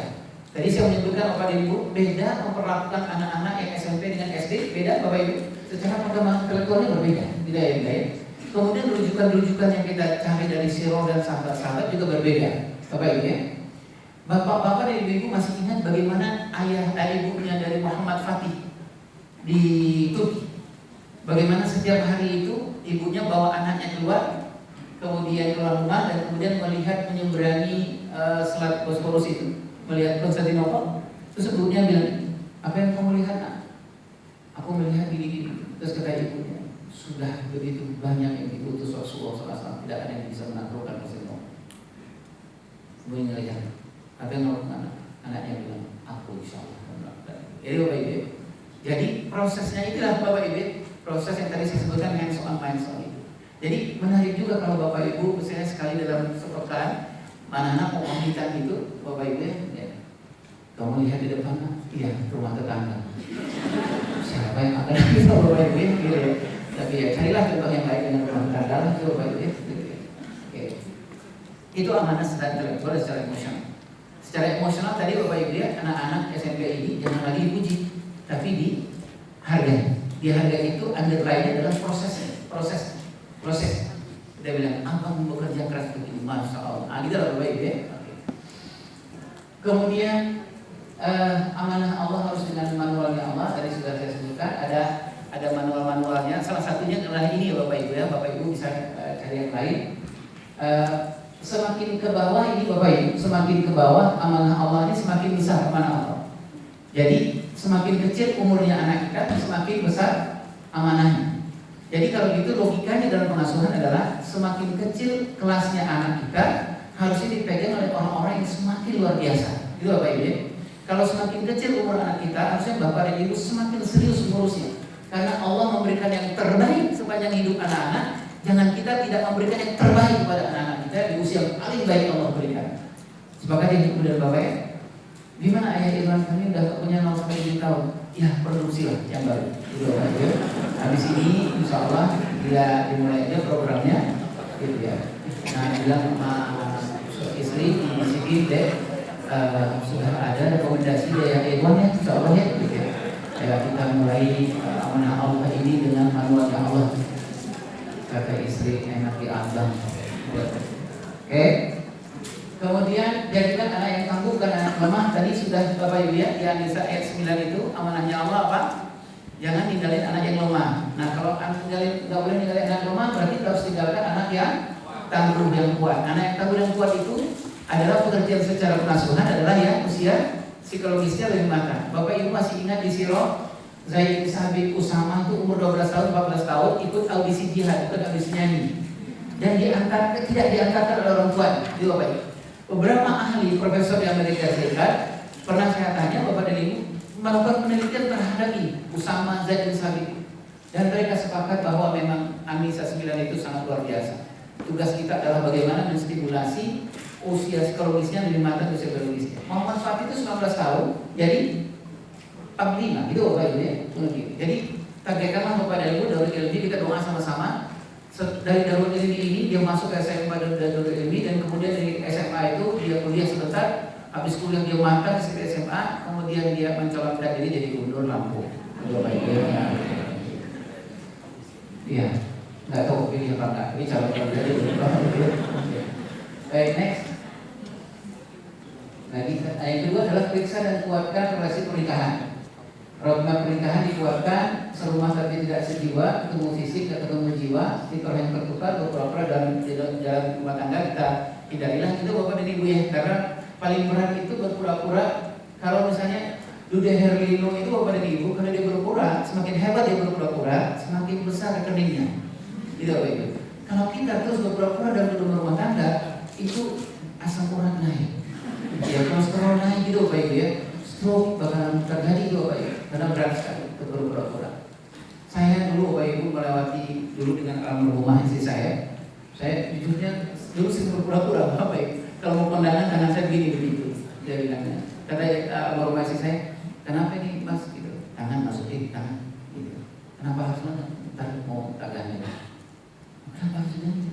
Nanti kan lewat Pak RT. Iya, lewat kami di Pak RT. Kata Pak RT, ya Allah, rumah tangga ya akhir rumah ini sakinahnya luar biasa. Saya lihat istri, terus istri udah mau lepasin, nggak usah Mas, kita pura-pura, jangan, masih ada Pak RW. Capek Pak, capek dia berpura-pura. Bapak Ibu mungkin capek, lebih capek lagi anak sampai kita. Gitu Bapak Ibu, lebih capek lagi anak sampai kita. Karena nanti ketika dia dewasa, dia memilih istri, memilih suami, berat bagi dia, kan nggak ada modal. Gitu, oke. Kemudian sedunia tapi nggak sesurga, dia nggak surga. Kemudian, ini Pak yang utang dan luka pengasuhan. Next, boleh. Ini contoh saja, ayah dan bunda pasti sudah membuatkan ini di rumah tangganya, membuatkan program pernikahan. Ini target kita ya Bapak Ibu ya, kita menikah. Target kita kan kita harus sama-sama Bapak Ibu, suami istri sepakat kita mau mana. Saya ambil contoh diri saya lagi Bapak Ibu. Ini contoh yang nggak usah contoh dari saya Bapak Ibu. Dahulu 15 tahun pernikahan kami dengan almarhum istri saya. Istri saya tanya, Mas, kita mau kemana? Tujuan rumah tangga ini? Saya bilang, mana kek? Saya mau bercanda dulu Bapak Ibu, mau bercanda. Istri saya, almarhum istri saya, kemudian menangis dan menempuk dada saya sebagai sampai sekarang masih seperti kerasa gitu Bapak Ibu. Saya bilang, kamu kenapa serius gini? Kata almarhum istri saya, ini sangat serius. Kalau Allah cabut nyawa Mas sekarang ini, gimana Mas menjawab pertanyaan Allah? Aku ada di rumah ini, ada anak-anak, ada mantu, ada ini semua. Gimana Mas menjawabkan? Seorang kepala rumah tangga nggak tahu tujuan kemana kapal ini mau diarahkan. Saya bilang, ya Allah. Habis itu saya nyari Pak, ngaji saya kemana-mana lagi Bapak Ibu untuk nyari ini, karena anak-anak nggak tahu tujuan rumah tangga ini kemana. Tapi dia ikut kapal kita gitu ya. Sengsara nggak ya? Ayo. Istri juga nggak tahu, Mas, ini benar nggak arah kapal ini? Jangan-jangan kata almarhum istri saya, ini kapal ini sebenarnya nggak jalan kemana-mana Mas. Karena kita ada di laut, terasa terombang-ambing aja, terasa berjalan, tapi nggak jalan sebenarnya di laut. Nah, akhirnya kita menemui ini Bapak Ibu, ya Bapak Ibu sudah sepakat dan ada saudara khusus bagi kita suami istri. Ya Bapak Ibu, namanya saudara Adi. Nanti dalam nomor 3 ini, nanti ayah dan ibu akan bertemu di sana. Itulah sebabnya ibu masih berdoa. Ibu masih berdoa ketemu dengan suami sekarang di surga. Agak berat doa. Iya. Kalau bapak-bapak masih berdoa ketemu dengan istri sekarang? Alhamdulillah. Kalau ibu agak berat ya, saya paham lah Bu. Baik, next, ayah. Kemudian ini utang. Nah, utang pengasuhan itu maksud saya ini Bapak Ibu. Kadang-kadang dalam masuk kepada anak-anak itu banyak penyebabnya itu bukan karena persoalan kita nggak ikut perhatian dan lain-lain, tetapi ada utang pengasuhan kinerja yang ada di dalam diri kita Bapak Ibu. Contoh, saya menyeberang dengan almarhum istri saya, dengan almarhum istri dengan anak menyeberang. Itu hampir setengah jam menyeberang Pak Ibu. Kata almarhum istri saya, Bang, Mas, ini kita menyeberang mau nginep. Betul. Kenapa nggak nyeberang? Karena saya seorang laki-laki yang nggak berani menghadapi, langsung memutuskan, iya, enggak, gitu Pak. Saya adalah orang laki-laki yang perang gitu Bapak Ibu. Kata istri, Mas, nyeberang Mas, masih ada angkot gitu. Kata istri saya, Mas, aku sudah assessment, itu angkot sudah 2 hari di situ. Ya, gitu Bapak Ibu. Nah, apa yang terjadi Bapak Ibu? Apa yang terjadi? Istri saya megang tangan saya, ayo nyeberang. Gitu. Kenapa saya nggak berani memutuskan? Itu utang pengasuhan saya. Itu pengasuhan saya. Persoalan-persoalan saya di umur 15 tahun. Saya nggak punya terlatih untuk hal semacam itu gitu Bapak. Saya paling berat saya dulu nggak mau masih saya itu dalam memuji dan menghargai. Susah saya mengatakan Allah so much yang tadi itu I love you itu susah jadi Bapak. Saya pernah nyoba Pak sekali 2 kali kepada almarhum istri. Saya bilang dia love you so much. Hari yang pertama sehat walafiat badan saya. Hari yang kedua saya bilang somas deh, alhamdulillah sehat. Hari yang ketiga demam saya. Itu Bapak Ibu. Kenapa? Karena nggak diterima dalam diri saya itu. Saya nggak bisa mengatakan itu. Saya bilang sama Allah masih saya, pahami boleh nggak? Bukan aku nggak mau mengatakan saya sama kamu. Aku mencintai itu. Itu Bapak Ibu ya. Saya buktikan cinta saya itu. Saya temani istri saya nggak bergerak selama 6 tahun, sakit 6 tahun. Dan saya katakan pada saya, kamu cintai. Apapun yang kamu lakukan saya mencintai. Kamu duduk tidur lagi selama 6 tahun saya temani gitu Bapak Ibu. Tetapi gitu, saya nggak mau mengatakan, nggak susah saya mengucapkan itu karena saya nggak punya. Itu persoalan. Nggak punya gitu. Di umur 15 tahun saya nggak punya. Gitu. Jadi gimana saya untuk mengatakan bukan nggak mau gitu loh. Bapak pasti apa? Ibu berapa kali sehari Bapak ucapin saya? Allah alam sampai yang lain aja ditanya ke Bapak Kiri. Saya yakin bahwa Bapak dalam ilmu ini nggak kurang 4 kali dalam sehari semalam. Ya, jadi jangan kurang 4 kali itu maksudnya Bapak Ibu adalah bahwa Bapak jangan dirapal. Jadi maaf ya, mau keluar kota 3 hari. I love you. Kadang-kadang kita laki-laki pikirnya cepat ya Bapak Ibu ya. Dan sudah 12 saya. 12 ini 12 aja ya. Nanti tolong WA ke Ayah Ibu sudah 12 aku ini sudah. Oke. Nah itu tentang pengasuhan. Itu pengasuhan. Itulah yang setiap hari kita pertontonkan kepada anak kita secara tidak kasar. Itu Bapak Ibu. Istri bilang, bang itu genteng jatuh bang, gampang baru atuh. Anak-anak laki-laki SMP, kata anak laki-laki itu, oh begitu laki-laki itu. Nah gitu Bapak Ibu gitu ya. Nah utang pengasuhan itu ada di kita Bapak Ibu, ada penyata, dan itu ada di anak-anak kita contohkan. Itu juga bisa terjadi di guru-guru gitu Bapak Ibu. Itulah sebabnya salah satu seleksi guru itu adalah tanyakan seperti apa black box pengasuhan dia di umur 15 tahun. Itu Bapak Ibu. Itu ada guru yang teaching skill-nya luar biasa, tetapi hariannya emosinya luar biasa, nggak bisa terkendalikan itu Bapak Ibu. Ya, awal-awal saya, Assalamualaikum warahmatullahi wabarakatuh. Kata anak-anak, ya Allah, enak banget Pak Guru. Kalau di sesinya Pak Guru, ini boleh bertanya, bebas. Pas sampai di sesi ada anak bilang, Pak, boleh nanya nggak Pak? Bapak kayaknya kalau openingnya bagusnya gini Pak, langsung emosi. Nah ini bicara tentang pengasuhan ya, banyak. Kalau kita mentok banyak bicara tentang pengasuhan. Ibu-ibu juga ada tentang pengasuhannya? Ada tentang pengasuhan ibu?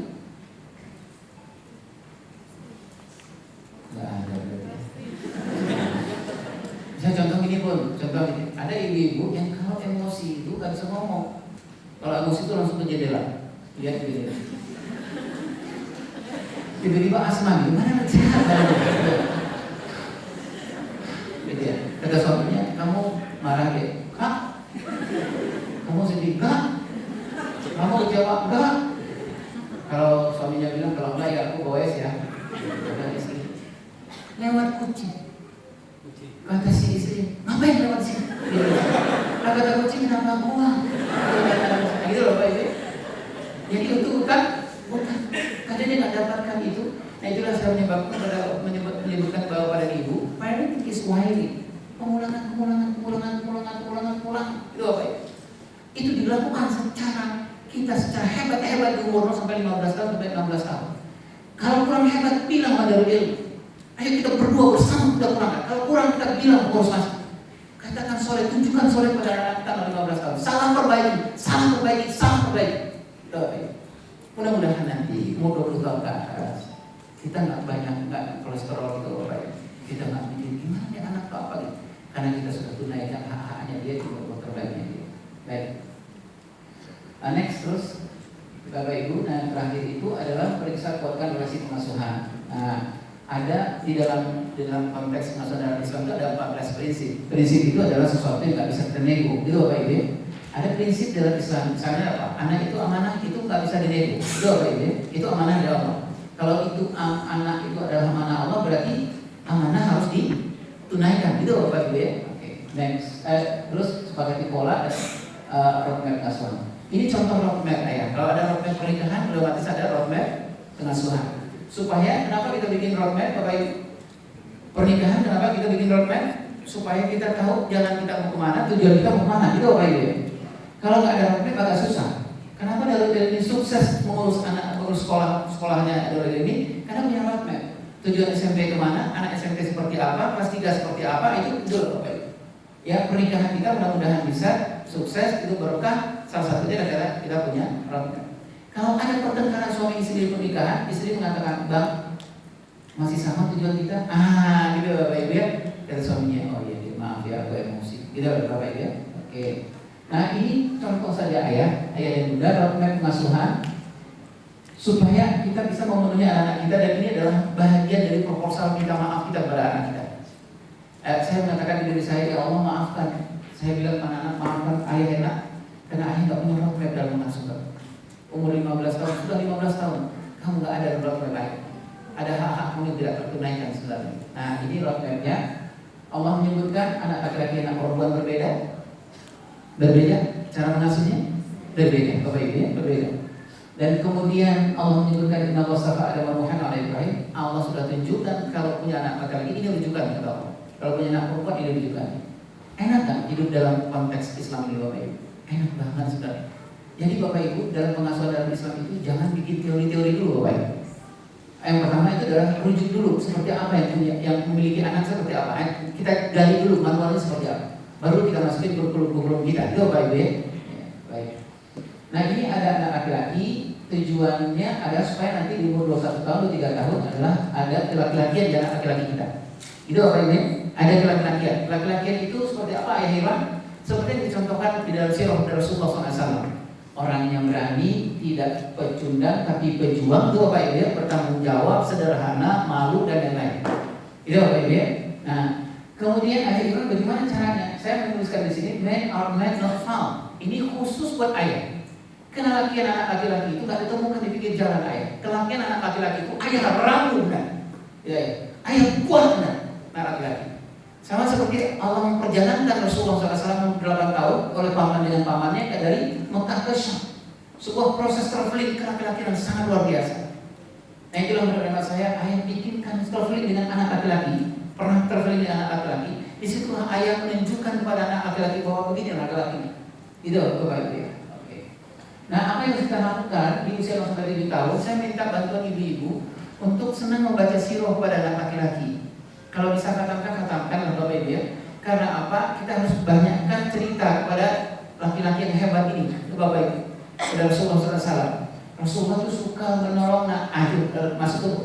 Anak kita mau sampai 7 tahun nanti dia mungkin nggak nanti, tapi dia simpan. Berapa lama dia simpan Bapak Ibu?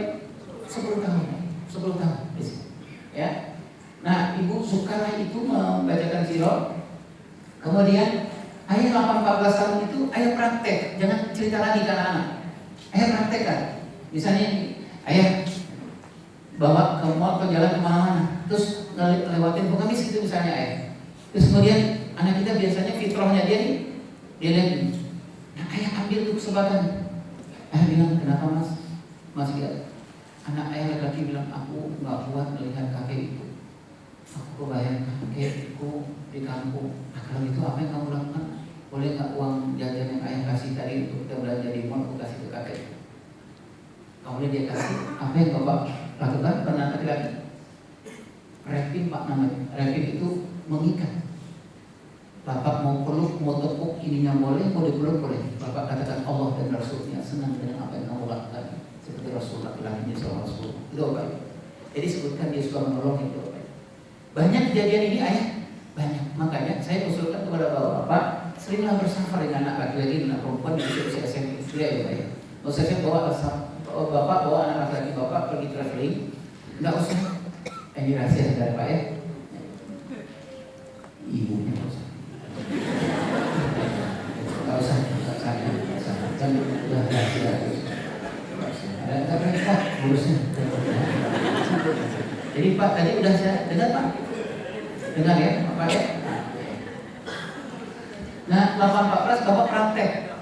Kalau dia bilang anak bapak SMP dulu ini pulang, dia bilang ya aku tadi itu ya ada punya teman dulu ya, bapaknya PHK, nggak kerja, udah hampir 3 bulan. Terus bekal atau beberapa uang jajan yang aku simpan kasih dia. Ayah ambil kesempatan itu melakukan anak laki-laki, merangkul laki-laki anak laki-laki. Ayah bilang apa?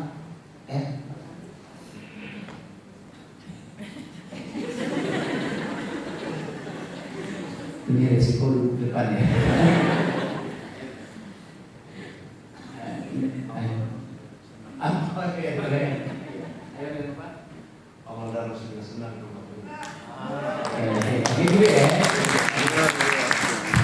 Kalau saya menunjukkan kepada ayah jangan terlalu kalem. Kalau anak bilang, aku tadi minta apa? Bentar, ayah lupa ya.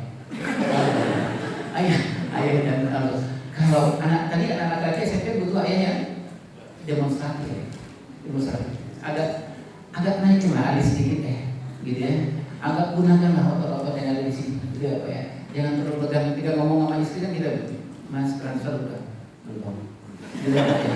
Tapi maksud anak gunakanlah yang lain-lain apa ya. Senyum sedikit. Baik, makasih ayah berdua ya. 15 tahun ke atas itu bapak dan ibu, anak-anak laki-laki kita itu lebih banyak misalnya dibesarkan itu adalah dengan orang-orang lain sebenarnya bapak dan ibu. Kita sering menyebutnya dengan klik dan crowd. Klik itu anak bapak ibu 15 tahun ke atas itu dia akan masuk ke klik namanya. Klik itu dia akan punya teman, sohib itu bapak ibu, sekitar 12 orang lah. Tapi bapak ibu nggak usah khawatir karena bapak ibu biasanya teman itu bapaknya kita masih tahu, tinggal di mana kita masih tahu. Tapi sudah mau masuk 18-19 tahun dia masuk namanya crowd. Nah anak bapak ibu secara fitrah dia akan keluar dari klik ini, dia akan punya teman lintas agama, lintas ekonomi, lintas daerah gitu bapak ibu ya. Nah itulah yang menurut hemat saya proses kita berteman dengan anak-anak kita di usia 15 tahun ke atas. Ayah seringlah jalan sama dia makan bareng supaya ayah tahu, ayah bisa mapping anak laki-laki ayah sedang apa sekarang, anak perempuan ayah sedang apa sekarang. Anak perempuan bapak dan ibu target kita adalah menjaga keperempuanan yang nanti di atas usia 21-23 tahun. Keperempuanan itu seperti apa bapak dan ibu? Kata Rasulullah 4 ini. Nah ini adalah proses tergantung nisa sebenarnya bapak dan ibu. Intinya mendidik anak perempuan itu ada 4 ini. Intinya mendidik anak perempuan itu apa bapak ibu? Ajarkanlah keterampilan, kehebatan, kepribadian bunda. Pertama bunda Maryam binti Imran, bunda Khadijah binti Khuwailid, bunda Fatimah binti Muhammad SAW, dan kemudian bunda Aisyah binti Muzahim, istrinya Fir'aun, bukan Fir'aun ya, Fir'aun. Nah 4 ini gimana caranya bapak dan ibu? Usia anak nomor sama 5-7 tahun, mohon maaf ibu, tiket ke surganya ditambah sama Allah ya. Ciptakan 4 perempuan ini kepada anak perempuan kita ya udah ya, ciptakan setiap hari lagi gendong misalnya gitu, gendong anak 0-2 tahun bunda pegang tangannya, ya Allah nak, kemudian hari jadikan tangan kamu seperti tangannya bunda Khadijah binti Khuwailid yang menenangkan Rasulullah SAW. Gitu Bapak Ibu.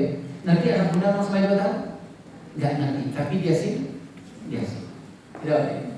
Nah, nanti ayah dan bunda, apakah boleh anak perempuan saya ayah Iwan di usia 23 tahun atau 24 tahun ke atas jadi seorang dokter terkenal? Boleh Pak. Menjadi seorang pengusaha terkenal? Boleh. Tapi pastikan anak perempuan ayah bunda yang tadi jadi perempuan terkenal, dokter terkenal, pengusaha terkenal itu dia tidak menzolimi suaminya. Kenapa? Karena kita sudah ajarkan kehebatan kepribadian bunda Khadijah binti Khuwailid. Gitu ya. Jadi ketika dia menjadi dokter terkenal, uangnya banyak, dia masih kalau suaminya pulang kerja dia masih mengatakan mas itu mas sehat, gitu. Boleh nggak aku peluk mas? Gitu ya Pak, itu masih gitu. Ya. Itu aku udah siapin apa? Tapi dia penghasilannya luar biasa. Kenapa bisa jadi anak perempuan ini? Kita pernah ceritakan tentang kehebatan bunda Khadijah di usia 0-7 tahun. Kita pernah latihkan pada anak perempuan kita ini motoriknya bunda Khadijah itu seperti apa? Itu sudah kita latihkan. Nah Bapak Ibu yang berdoa SWT, pertanyaan roadmap pengasuhan ini adalah ayah Ibrahim gimana kalau sudah lewat? Kalau kelewatan muter balik lagi. Gitu Bapak Ibu. Satu, produksi baru. Gitu ya. Jadi supaya ada yang baru yang kita bisa sukses kita lah gitu Bapak Ibu. Yang kedua, ya, Bapak setuju nggak Bapak? Setuju ya.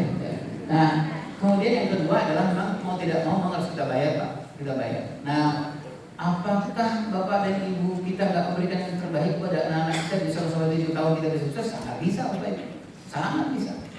Semuanya bisa kok. Misalnya kita di usia 0 sampai 7 tahun ada 5 hal yang anak-anak wajib dapatkan itu. Satu, dia dapatkan kehangatan. Kehangatan itu adalah hubungan suami istri di usia 0 sampai 7 tahun. Yang kedua, dia dapat kedekatan. Kedekatan itu adalah sentuhan fisik. Itu Bapak Ibu ya. Ibunya memeluk dia itu dengan ikhlas gitu ya. Yang ketiga, kelekatan. Kelekatan itu secara psikologis. Banyak dipuji, banyak dihargai. Keempat dan kelima, keterikatan, keterlibatan. Anak-anak di umur 0 sampai 7 tahun itu punya ayah yang terikat dan terlibat. Maksudnya, kalau dia bilang, ya kita mau main yuk, ayahnya terikat, yuk nak.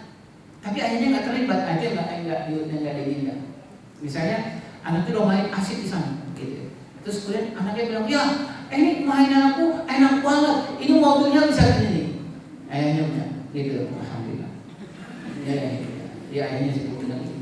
Terikat, tapi nggak terlibat. Nah, Bapak Ibu, bisakah yang kita nggak berikan di usia 0 sampai 7 tahun, anak kita udah 15 tahun bisa? Bisa, sangat bisa. Banyak sekali orang sukses ayah bunda yang mungkin dia nggak dapatkan di usia itu, tapi dia dapatkan nanti di usia itu. Misalnya ayah dan bunda bisa ganti dengan apa ya? Kalau orang sering sekarang menyebutnya dengan love language gitu ya, bisa digantikan dengan kata-kata, bisa diganti dengan hadiah, bisa digantikan dengan pelayanan dan lain-lain. Oke, next. Karyo sehat? Alhamdulillah. Ya, pahami tahap perkembangan. Makin kecil usia, makin besar amanah, potensi makin serius. Terus Bapak setuju nih Bapak Ibu? Jadi sunnahnya dalam pengasuhan dalam Islam itu makin kecil usia anak, kita makin serius. Karena potensi yang Allah berikan semakin besar, semakin kecil, semakin besar. Itu Bapak Ibu. Kalau dulu di zaman Khalifah Umar bin Abdul Aziz, mudah-mudahan ini kita aminkan doanya.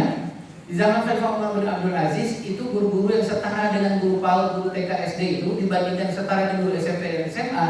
Gaji yang paling besar itu adalah gaji guru SMP, SD, SMA, TK itu dibandingkan dosen. Tidak yang baik. Karena apa? Allah berikan yang terbaik. Sudah barang tentu juga harus ditangani oleh orang-orang yang terbaik. Baik. Kemudian patuhi desain Allah terlebih dahulu. Tadi Bapak dan Ibu ya, karena anak itu miliknya Allah, kurikulum Allah duluan itu Bapak Ibu ya, baru kita kasih suplemen-suplemen yang lain. Udah ya. Kalau terbalik, khawatirnya Allah cabut keberkahannya. Itu Bapak Ibu ya. Fasilitas sekolahnya banyak, fasilitas rumahnya banyak. Tapi kenapa ya aku nggak berkah itu Bapak Ibu yang susah terus anak-anak. Nah, salah satu yang kita cek itu adalah ini kurikulum siapa dulu nih yang masuk. Itu Bapak Ibu, kurikulum siapa yang masuk. Oke. Next. Kembali kepada fitrah, orang tua itu mu'adib, mu'alim, murabi. Setuju ya Bapak Ibu? Murabi ini saya ingat dulu saya pernah dijorokin sama orang main film. Nama film itu Sang Murabi. Nah, itu saya pernah jadi peran utama di sana. Ini sebenarnya untuk saya jarang dihargai Pak. Jadi saya minta dihargai aja dulu Pak. Boleh tepuk tangan Pak? Ya. Kemudian saya khawatir Bapak Ibu terlalu serius nih urusannya. Kemudian ibu itu tender love, ayah itu tough love. Betul? Fitrahnya gitu. Kalau tender love, tough love ya. Ibu tender love, ayah tough love. Kemudian rumah memberikan loving, coaching dan modeling. Intinya kembali kepada fitrah itu tugas ayah dan ibu 3. 1, loving, mencintai anak-anak. Kemudian coaching itu Bapak Ibu ya, ngajarin anak-anak karena kita adalah pelaku bukan pembantu. Yang terakhir adalah modeling. Ya, baik. Terus next. Mudah-mudahan sedikit lagi. Yang perbaiki komunikasi. Intinya 2 saja Bapak Ibu. Komunikasi itu dengan anak-anak. Dengarkan anak dengan empati. Insya Allah anak akan berbicara apa adanya kepada kita dan dia akan tak pernah sembunyikan apa-apa dari kita. Jadi dengarkan dengan empati. Dengan empati itu seperti apa Bapak dan Ibu? Kalau anak ngomong, kalau saya mengistilahkannya 5-1-10-2 dengan anak SMP. 5 anak ngomong, 1 ayah berikan respon bukan reaksi atau ibu. Jadi misalnya gini, anak ngomong nih, anak ngomong pada ayah, anak SMP ngomong ke ayah, ya, aku rasanya berat banget hidup ini. Ayah tahan diri untuk ceramah. Ayah coba mengatakan ini, ya Allah, nah. Jangan ayah mengatakan, Auzubillahiminasyaitonirrajim. Allah, gitu Bapak ya, tahan sedikit Bapak. Yang kedua dia bilang, rasanya aku mau bunuh diri aja. Ayah jangan bilang, ikut. Jadi jangan ikut. Jadi tahan, itu aja Pak. Sampai 5 kali Bapak Ibu dia mengatakan, ya Allah, berat banget hidup ini.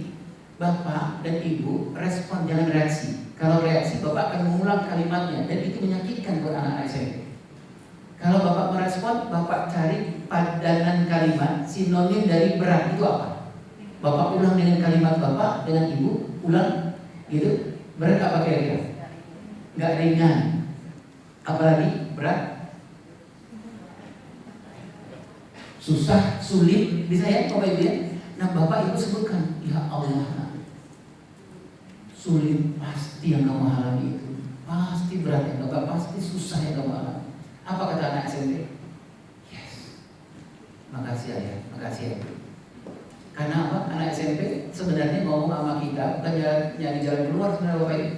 Kadang-kadang kalau dia ngomong sama kita, jalan keluar kita kayak ngaco juga gitu lah ya. Apa yang dicari anak SMP kalau ngomongin ayah dengan ibu? Yang tadi anak ayah mengatakan, ya Allah, sulit ya nak. Apa yang dirasakan? Empati. Ayah bunda ngerasain kan apa yang aku rasain. Anak biasanya tadi Pak yang rencananya dia mau ngomong 2 jam curhat sama ayah bundanya, pas ayah mengatakan ya Allah sulit banget yang kamu rasain. Anak yang tadi ngomong 2 jam akhirnya ngomong gini, udah ya, assalamualaikum.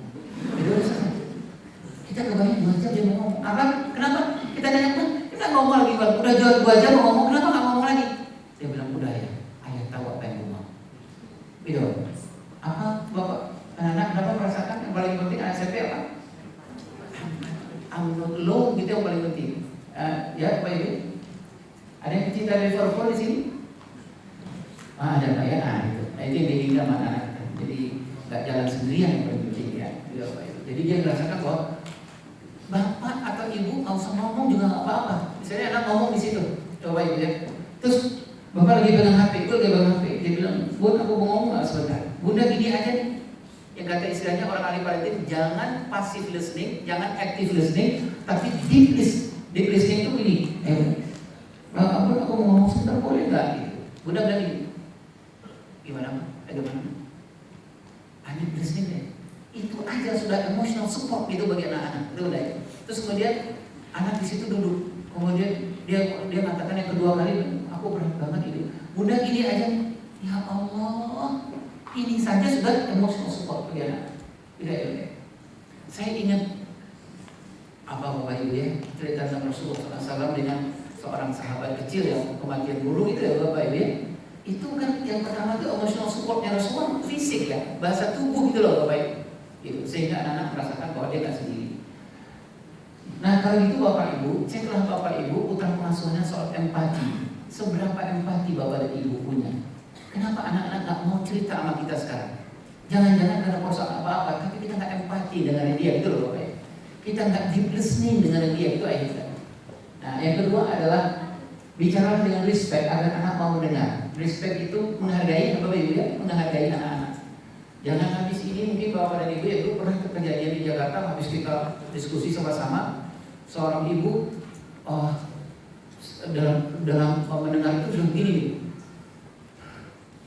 Yes.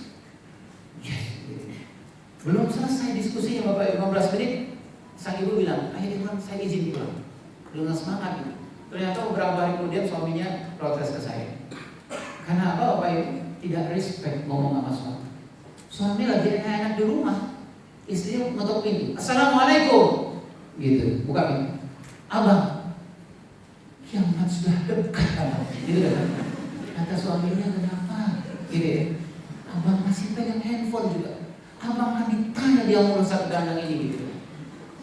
Suami kita nggak tahu ibu makan belum, minum belum, kopi belum keluar. Jadi nggak ada respect itu Bapak. Kata suaminya, oke, apa yang dijelaskan Mak Irwan kamu? 1. Saya menjelaskannya 12, berarti panjang ini kan Bapak. Sudah dengarnya sama suami. Kata suami, gimana? Abang setuju nggak? Kita harus move on. Kata abangnya, kata suaminya, setuju deh. Tapi menurut aku ini adalah izin terakhir untuk perhatian pada ini. Kata suami, kenapa kata istrinya gitu? Setiap kamu pulang parenting, kamu kesambar. Semua orang salah. Apa aja salah? Kucing salah, apa salah gitu. Jadi kita cari jalan damai aja. Kau salah parenting. Tawakal sama Allah saja. Jadi nggak respect. Anak kita SMP, Bapak Ibu, kan dia punya hati yang harus dihargai, Bapak Ibu ya. Jangan tiba-tiba kita bilang, Bang, istighfar 3 kali, astagfirullah. Kenapa pun? Habis pelatihan parenting nih. Abang ini ada, gitu lah ya. Anak-anak SMP kan lagi banyak pikiran ya. Jadi kita belum tanya abang, bunda tadi dari sekolahan udah melihat ada orang jual cendol. Ayah bunda ingat banget. Ayah abang tuh kalau suka beli cendol ya, beli cendol, udah beli cendol nih kalau apa? Itu baru bilang, bunda sebenarnya ngomong sama abang siap nggak? Tuh ngomong, respect nggak? Lebih enak nggak bapak ibu? Lebih enak. Oke, next. Yang terakhir itu bapak dan ibu adalah supaya anak-anak kita, ini proposal maaf kita kepada anak-anak kita adalah jangan pernah memberikan waktu luang pada anak-anak SMP khususnya bapak ibu, tapi luangkanlah waktu. Jadi jangan memberikan waktu sisa pada anak SMP, tapi bentuklah memberikan luangkan waktu. Maksud saya bapak dan ibu adalah seperti bapak-bapak dan ibu-ibu yang di agenda pekerjaan, ada agenda-agenda yang wajib menurut saya ke anak-anak SMP dibahas wajib. Maksud saya ini bapak ibu, luangkanlah waktu ayah kepada anak SMP ini sehari berapa? 2 menit, 3 menit tidak ada masalah. Tapi ayah betul-betul janji sama ayah bahwa setiap hari aku akan bertemu dengan anak SMP. Itu loh, Pak. Apakah hanya untuk mendengarkan, hanya untuk bicara sebentar atau yang lain-lain. Jadi jangan pernah memberikan waktu luang, tapi meluangkan waktu. Next, Bapak Ibu. Nah kemudian ini kerjasama kita dengan sekolah yang rendah hati, yang mau jadi pembantu bukan pelaku, yang tidak merampok hak pengasuhan orang tua, yang tidak berbohong menipu di industri. Banyak yang Bapak Ibu ya, kalau sekolah saya yakin tidak begitu.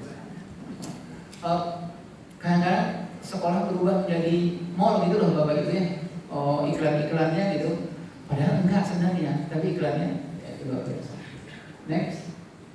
Nah terakhir adalah sabar dan syukur. Sabar dan syukur itu menerima menjalankan amanah Allah. Sabar syukur kerjasama dengan pihak sekolah. Sabar syukur dalam naik turunnya ikhtiar. Sabar syukur menunggu hidayah dari Allah SWT. Yang terakhir ini paling penting Bapak. Sabar dan syukur menunggu hidayahnya Allah. Apa tadi Bapak? Do the best, let Allah finish it. Do the best, let Allah finish it. Lakuin aja Bapak Ibu, lakuin aja. Semakin banyak turunnya air mata sepertiga malam, insya Allah Allah akan dekatkan. Bapak Ibu. Banyak, semakin banyak tilawah suami dan istri, semakin banyak infak kita, semakin banyak ibadah-ibadah sunnah kita, Allah tidak tidur. Mudah-mudahan Allah memberi hidayah kepada anak kita. Karena akan menjadikan soleh dan soleh itu bukan kita, bukan sekolah, tapi adalah izin Allah SWT. Itu mungkin Bapak Ibu bisa saya sampaikan. Next, kalau ada apa-apa saya mohon maaf, banyak kekurangan saya, sudah batas ilmu saya. Dan mudah-mudahan Bapak dan Ibu, ribuan malaikat yang ada di atas kita ini memberikan menurunkan hidayah dari Allah SWT.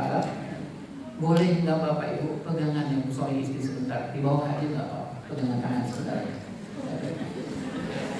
Bapak membayar sinyal ya, bayar.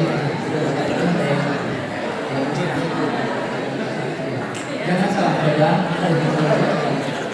Bapak jangan pegangan sama Bapak.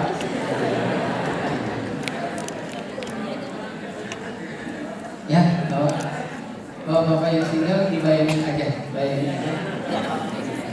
Nah, saya nggak menuntut Bapak, cuma saya mohon biarkanlah ruangan ini sepi sebentar. Penuhilah dengan istighfar, penuhilah dengan doa kepada Allah. Bapak Ibu, silakan mau istighfar, mau takbir, mau apa, minta kepada Allah, ya Allah turunkanlah hidayah kepada kami pasangan kedua ini, supaya jernih di hulu akan jernih di hilir, jernih pernikahan kami akan jernih di luar suami. Silakan Bapak Ibu.